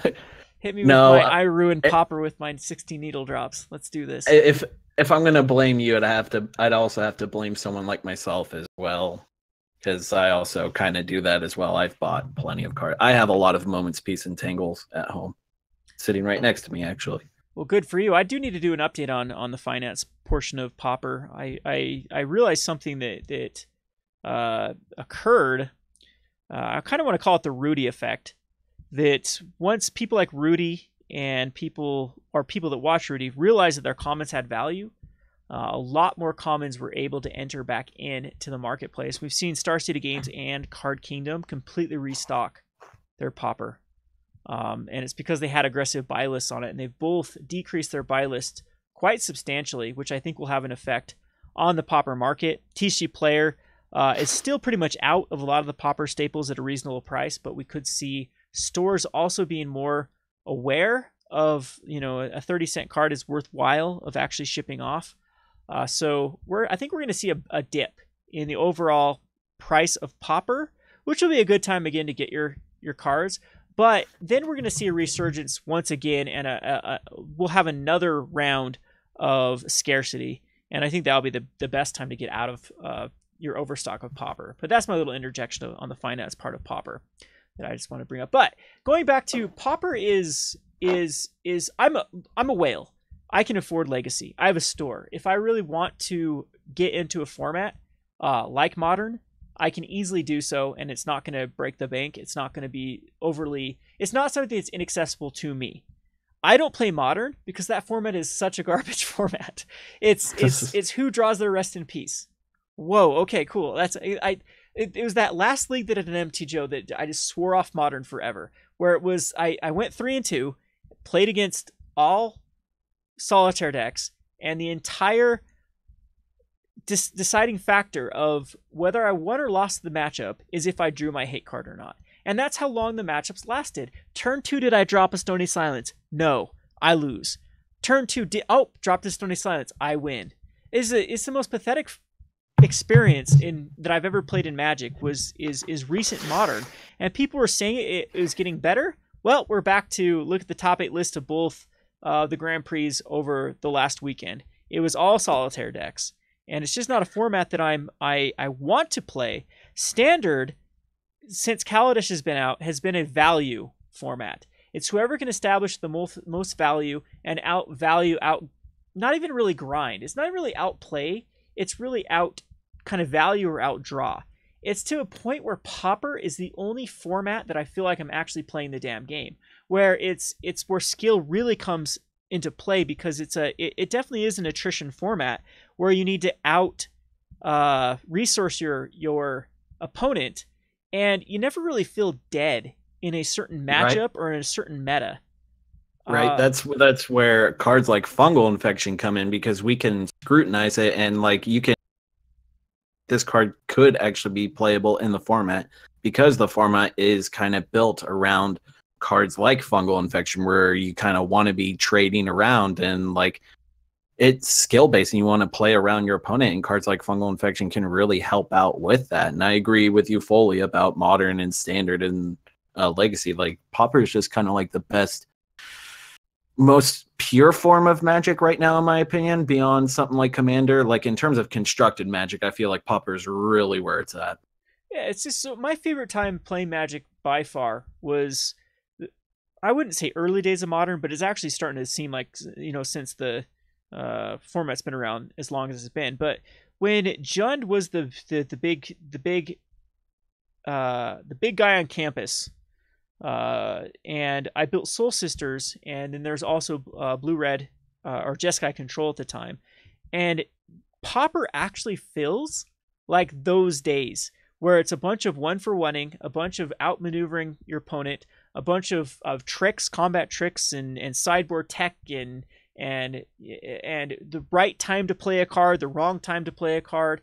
And that's the most I get out of Magic, is when I feel like I haven't out-varianced my opponent, I haven't out-bombed my opponent, I haven't got a sideboard card that just trumps what they're doing, that I outplayed my opponent. And I'm going back to the Slivers Goblins matchup. It makes me feel so fulfilled when I play that matchup, and I'm like, well, my opponent did everything possible to lose that game, type thing. Or I had to do everything perfect with the sequencing of cards to actually get the victory. That's what a lot of the black-blue control versus Goblins feels like to me.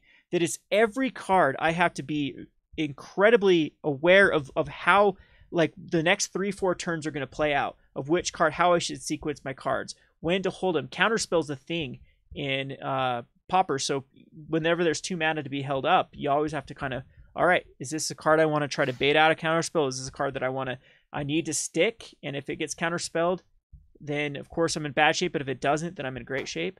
I don't know. To me, it is. You hit it on the head. It's playing Magic in a more pure form. So Kai, I do not be dissuaded by Pauper.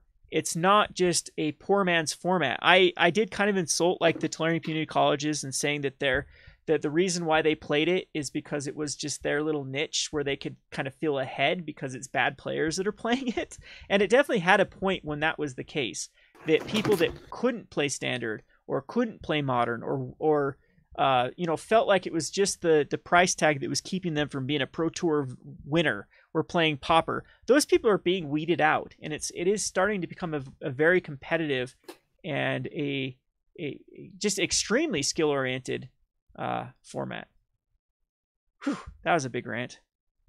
Yeah, the only addendum I'll throw in there is when, you know, people like Todd Stevens and LSV are like, yeah, it's a sweet format.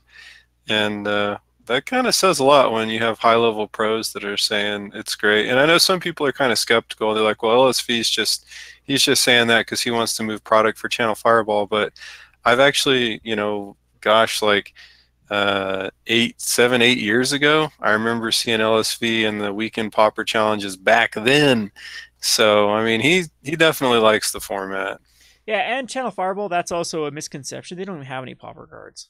You can kind of verify this. So I don't know what the hell they're moving. You always check out Channel Fireball, they're out of stock out of everything. That was kind of the biggest blunders, in my opinion, for MTG Finance, is they were the ones that were behind this big Pauper craze of, you know, of actually paying people to come play in their Pauper tournaments in paper, and they just didn't have the or just the stock. Well, just the what's the word I'm looking for? Inventory. The site of being able to plan ahead and having it all in stock before they actually announced it.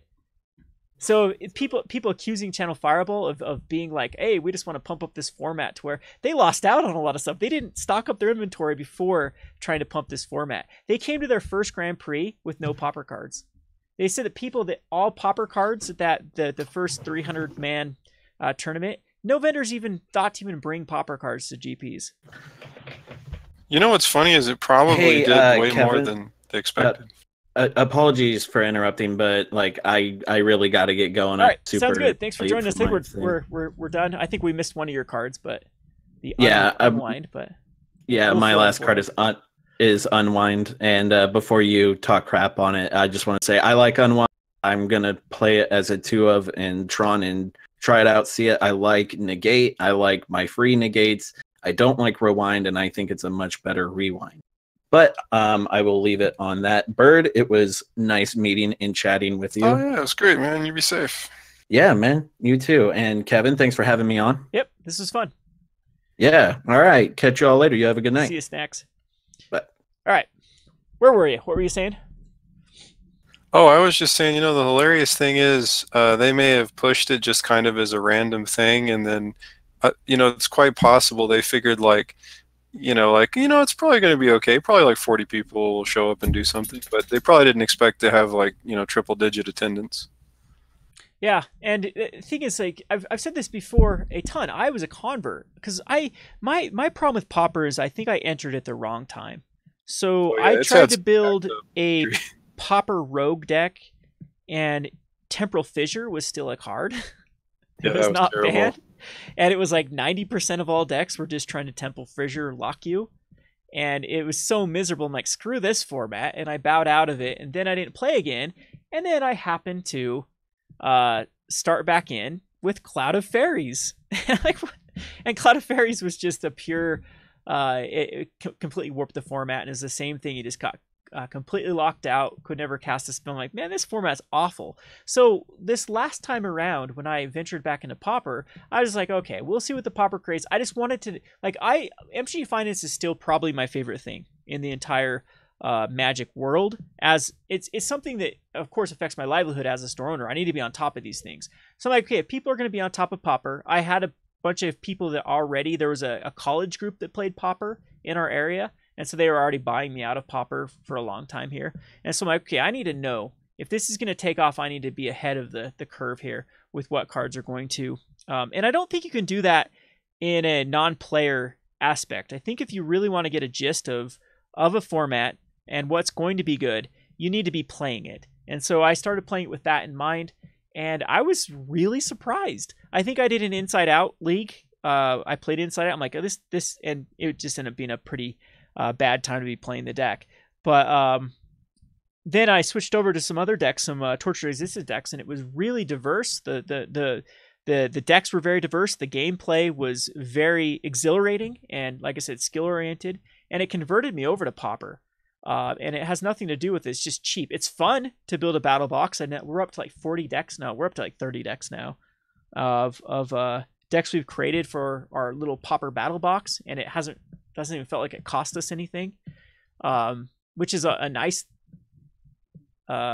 relief from building $1,000 modern deck and be like, damn, well, I don't want to do this again, so I'm stuck with this deck.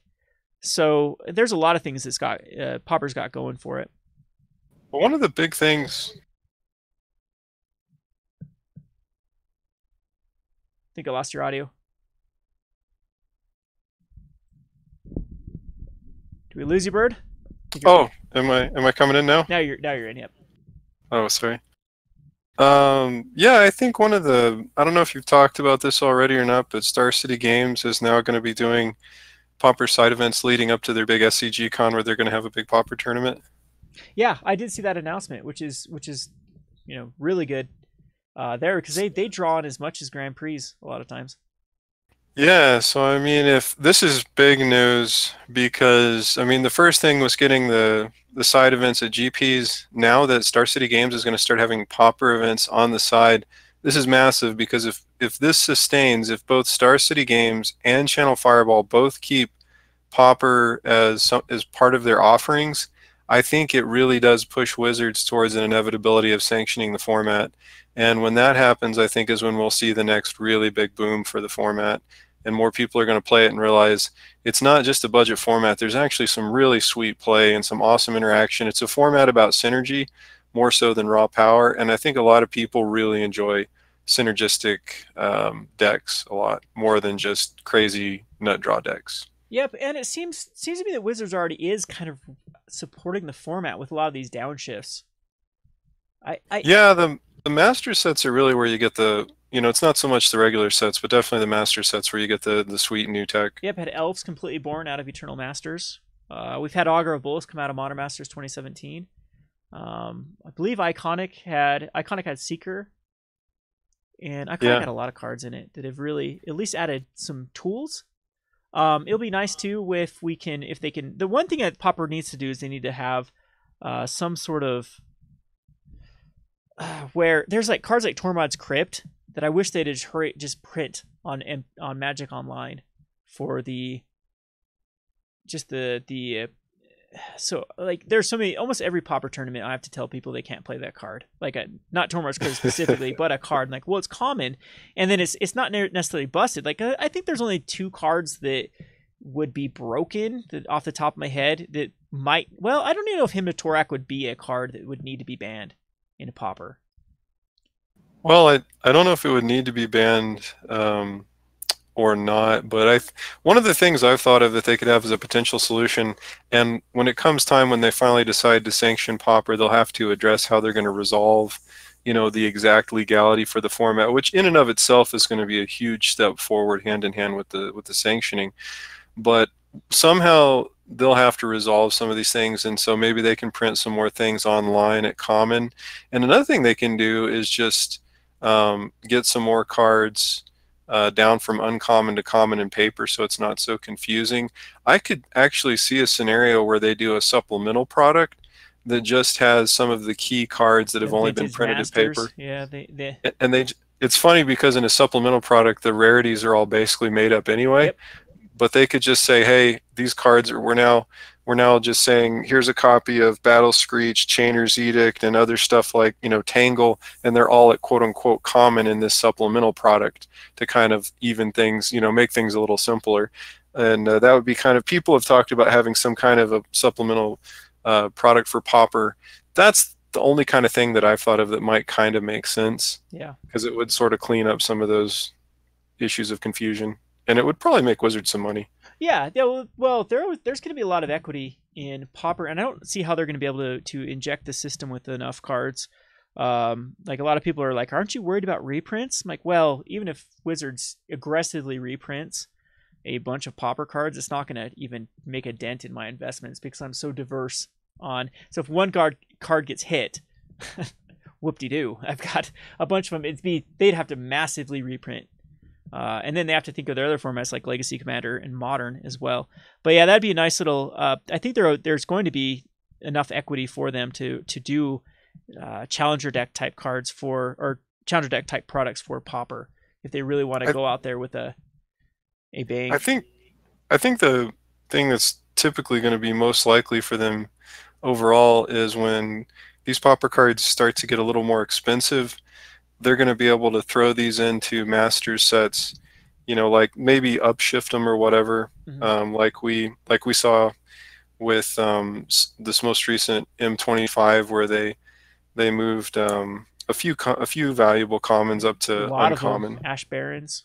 There were plenty of them that were upshifted. And so those cards held value, and they also provided additional equity. And a lot of the people, like, you know, these people who are going to buy these boxes for value, when they're looking at a lot more people these days are looking at the EVs on these boxes, and having commons and uncommons that are worth something can do actually a lot more than even just having an extra valuable mythic. Yep. So it could be a real boon to Wizards to help shore up their master sets, which have certainly had issues as far as value. Yeah, Opt actually brought a lot of value EV to a box of Ixalan, which is crazy. But now, of course, that's evaporated with Opt being reprinted in Dominaria. But that was a weird one too. One thing I definitely wanted to mention before we go, it's kind of getting off into the finance weeds a little bit, but you recommended Vithian Renegades. Yep. A while back, and it was I picked up some copies, and I have no regrets because they did go up in value. But one of the things I'm going to be doing in the future, I know you're not as big on foils, but one of the really crazy things is looking at Vithian Renegades going, the foils foil. going like from 30 cents up to like $12. It's funny, I bought one, only one, because it was just as cheap as the regular. I've been doing that lately. My old problem with foils is it has cost me a lot of money because it's just my own hatred for it.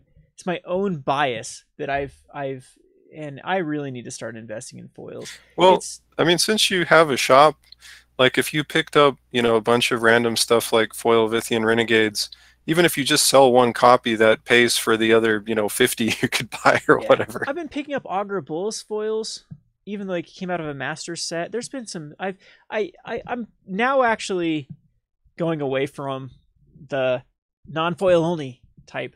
Like foils have been a mess too when I've been buying them. Like they never come in as near mint, and you can never sell them as near mint. Like even my near mint foils, I can never sell as near mint because it seems like the foil people are so picky. Oh, they are. They're really annoying to deal with. But the only thing I was going to say was that the next time you have like recommendations when you're doing your finance report, I'm always going to like skip the regular card and just start checking the foils on all the stuff you're recommending. And if the foil price is under $1, I think that's where I'm going to go. They'll go up before for sure. I've been noticing that there's a lot of Pauper. For next market video, I'll definitely have to look at some of the cards that I've been picking up. Because there was another one, Inside Out was super cheap when I was picking them up in non-foil, and I believe the foil is just $8 now. I remember when I was picking up Inside Outs. Yep, there we are. They're 40 cents for the foil version when I was picking them up in paper. And I think, okay, so what was one of the cards I was looking at? Oh, Martyr of Ash. Here's a good one for you. Doesn't see a lot of play right now, but there have been times in the Pauper. Oh, never mind. It spiked up. Here's another foil I got for nothing, for like 30 cents. Martyr of Ashes. But now it's back up to $6. So yeah, Pauper foils there still is. I'm pretty sure there's some goodies. I'll have to do an overview of all of the cards that at least do see some play. Yeah, I think there's still a lot of meat left on the bone within Pauper Finance. But one of the ones that's really been crazy for me was I actually did a video on this on my channel back when the beta Llanowar Elves were around 20, and I picked up some played copies I got 11 copies for 15, and now you cannot find anything cheaper than 75 anywhere, and a lot of them are going for $1 now. It's like kind of nuts. Yeah, I picked up some Tireless Tribes for cheap for the foil. The Deathblade Elites for they were just like throw-ins because they're like 20 cents more than the regular. Yeah. Yeah, I really need to start practicing the foil investments because they do tend to go up before the regulars do.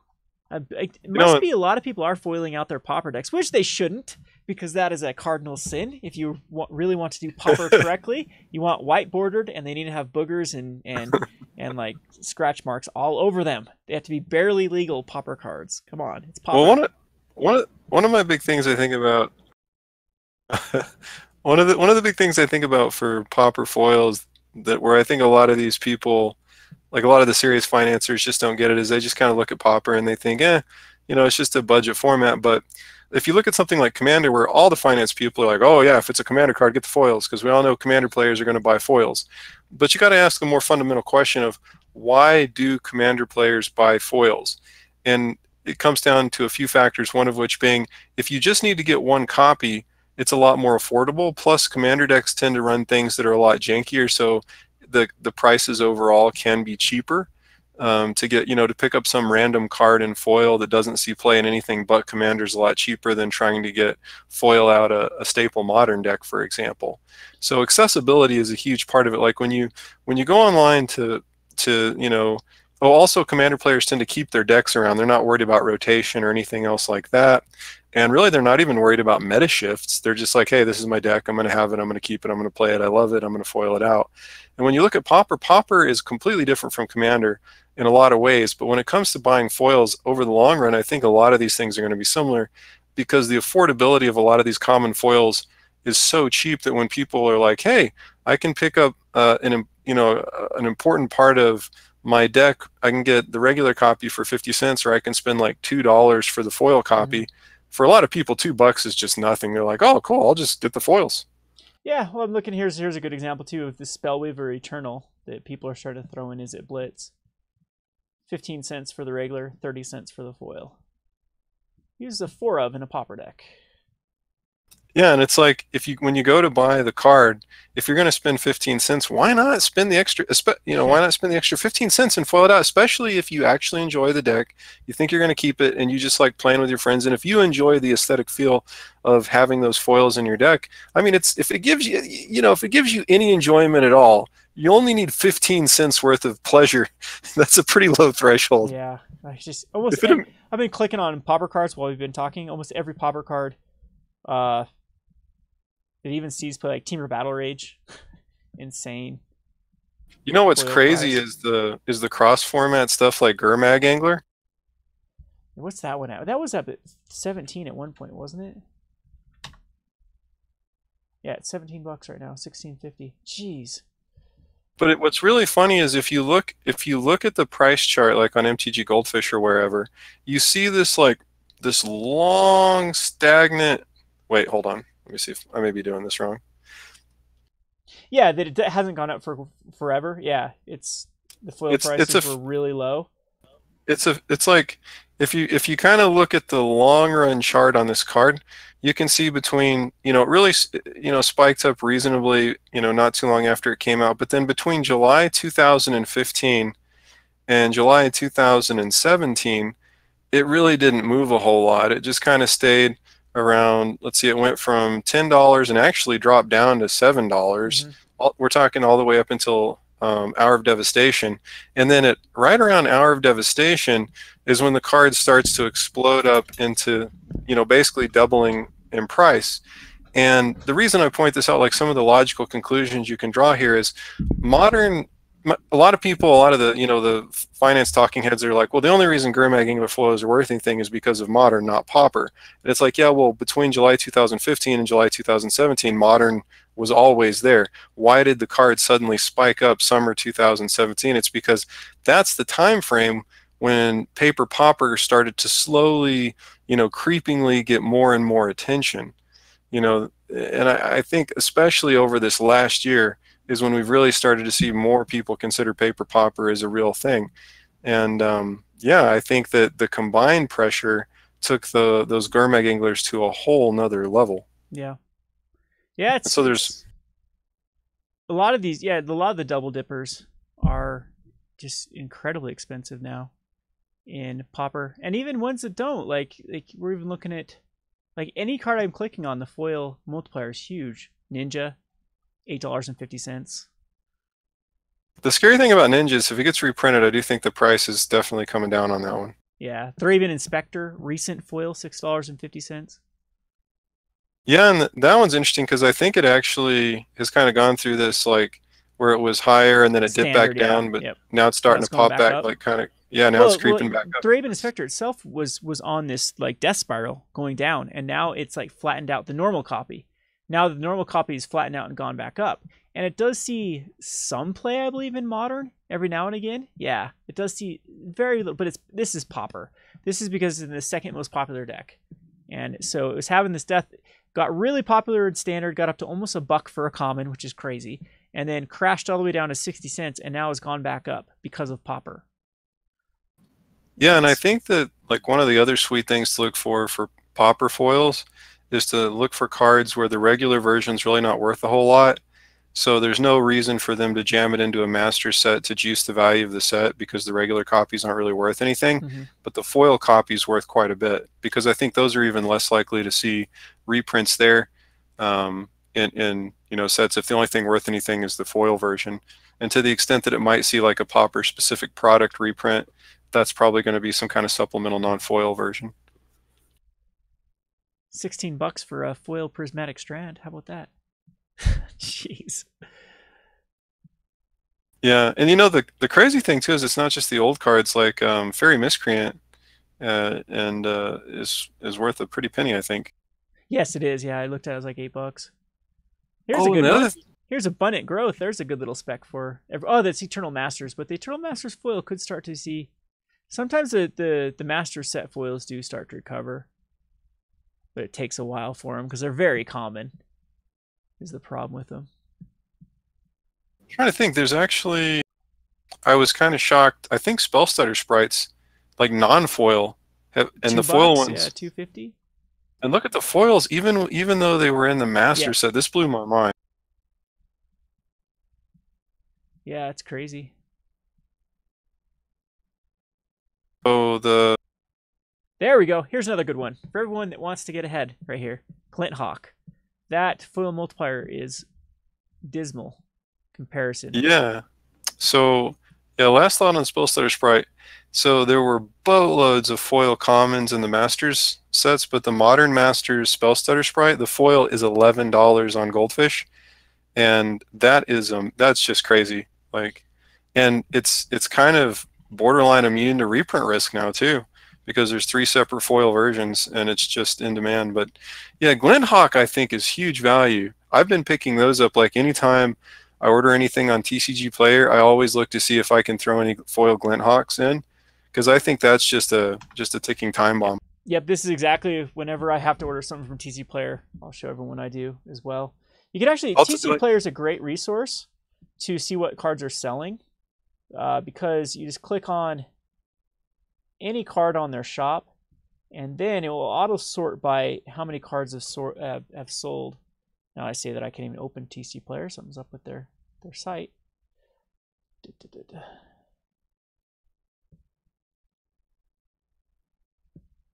Well, it's not working. Something's wrong with TC Player at the moment. But that's how I do. You just add some Pauper cards. You'd be surprised you can find some way cheap Pauper cards as one-ofs. Because a little thing about TC Player is they don't, like, people, you can't actually fulfill a cart worth under $2. Right. And then when people have $2 shipping, it's not worth it unless you get like a ton of cards to make a package worth it. Wish I could open it up. Unfortunately, TC Player is not loading for me right now. But that's what I continue to do, is whenever I order anything, I'll just slap on some Glinthawks or some... Glinthawks is a card that I own a substantial amount of copies, because I've been able to get them for very cheap. We're talking between 5 to 10 cents as throw-ins on packages. And I'm expecting that card's it's got to go up soon. Well, and I think even if some of these cards that can get reprinted and come down, any of these more old school foils are going to always hold something. And I mean, like, especially like if you look at something like Tireless Tribe, this is a card that's probably not going away unless they actually ban Gush, which they could. But until that happens, Tireless Tribe's just going to be there. And those old Odyssey foils, it's not like even the big vendors would have a hard time just restocking 20 copies overnight. So I would say for anybody out there who has some Pauper decks, if you've ever like thought as a passing thought, I wouldn't mind picking up a few foils just for funsies. Now is really the time on those older foils because they're not going to get any more plentiful. You might as well just snag a few now wherever they're at if they're under $10. If they're over $10, you could always just like hope for a Masters reprint in the future, get a cheap foil copy. But if they're under $10, I think on any of the OG foils, it's worth like grabbing your play set now. Here's another good one, Rancid Earth, $1.27 for the foil. That is that's not bad. Not a bad multiplier. Have you played much of that deck? I haven't, but any of the stuff that Deluxikov runs is always fascinating. I love this deck. It's my go-to deck at our store because I know a lot of people play Bogles. And like a lot of these, and so on. Not only are you not going to be able to play your all-in creatures because I have edicts, you're not going to be able to play your land. It's the best feeling ever to hit Utopia Sprawl. Oh yeah. Well, unfortunately I'm going to have to go. I got to give my wife a call, but thank you so much for having me on. I'm a huge fan, and it's humbled to get to be a guest. Well, same here. Ever since I discovered your channel, I randomly discovered your channel because I think we must have had a video that was titled similarly, and yeah, just led me checking out your content. I think you do a great job of analyzing, and that's a tough thing to do, to be able to look at the Pauper metagame and actually figure out what's going on behind the scenes because a lot of times it can be misleading, especially now with these new leagues. Leagues are just going to show every deck imaginable. It's just going to show anything with 20 different cards. But to be able to say, oh, this is actually paired up against this quite well, and to kind of put my money or my mouth where my money is here, because of Bird's advice, that's how Goblins was. If you're a fan of the streams that I did with Goblins or the videos I did with Goblins, thank this man, Bird, for the suggestion of running Goblins in the Pauper meta. So go subscribe to the Bird. The link is in the description below. And I appreciate him for coming on. And we had fun with this stream. Hey, thanks a bunch, man. I really enjoy it. And if you ever have any random Pauper stuff where you can use an extra guest, always happy to come on. Really enjoyed it. Yeah, absolutely. Take care. Peace out. Thank you. See you, everyone.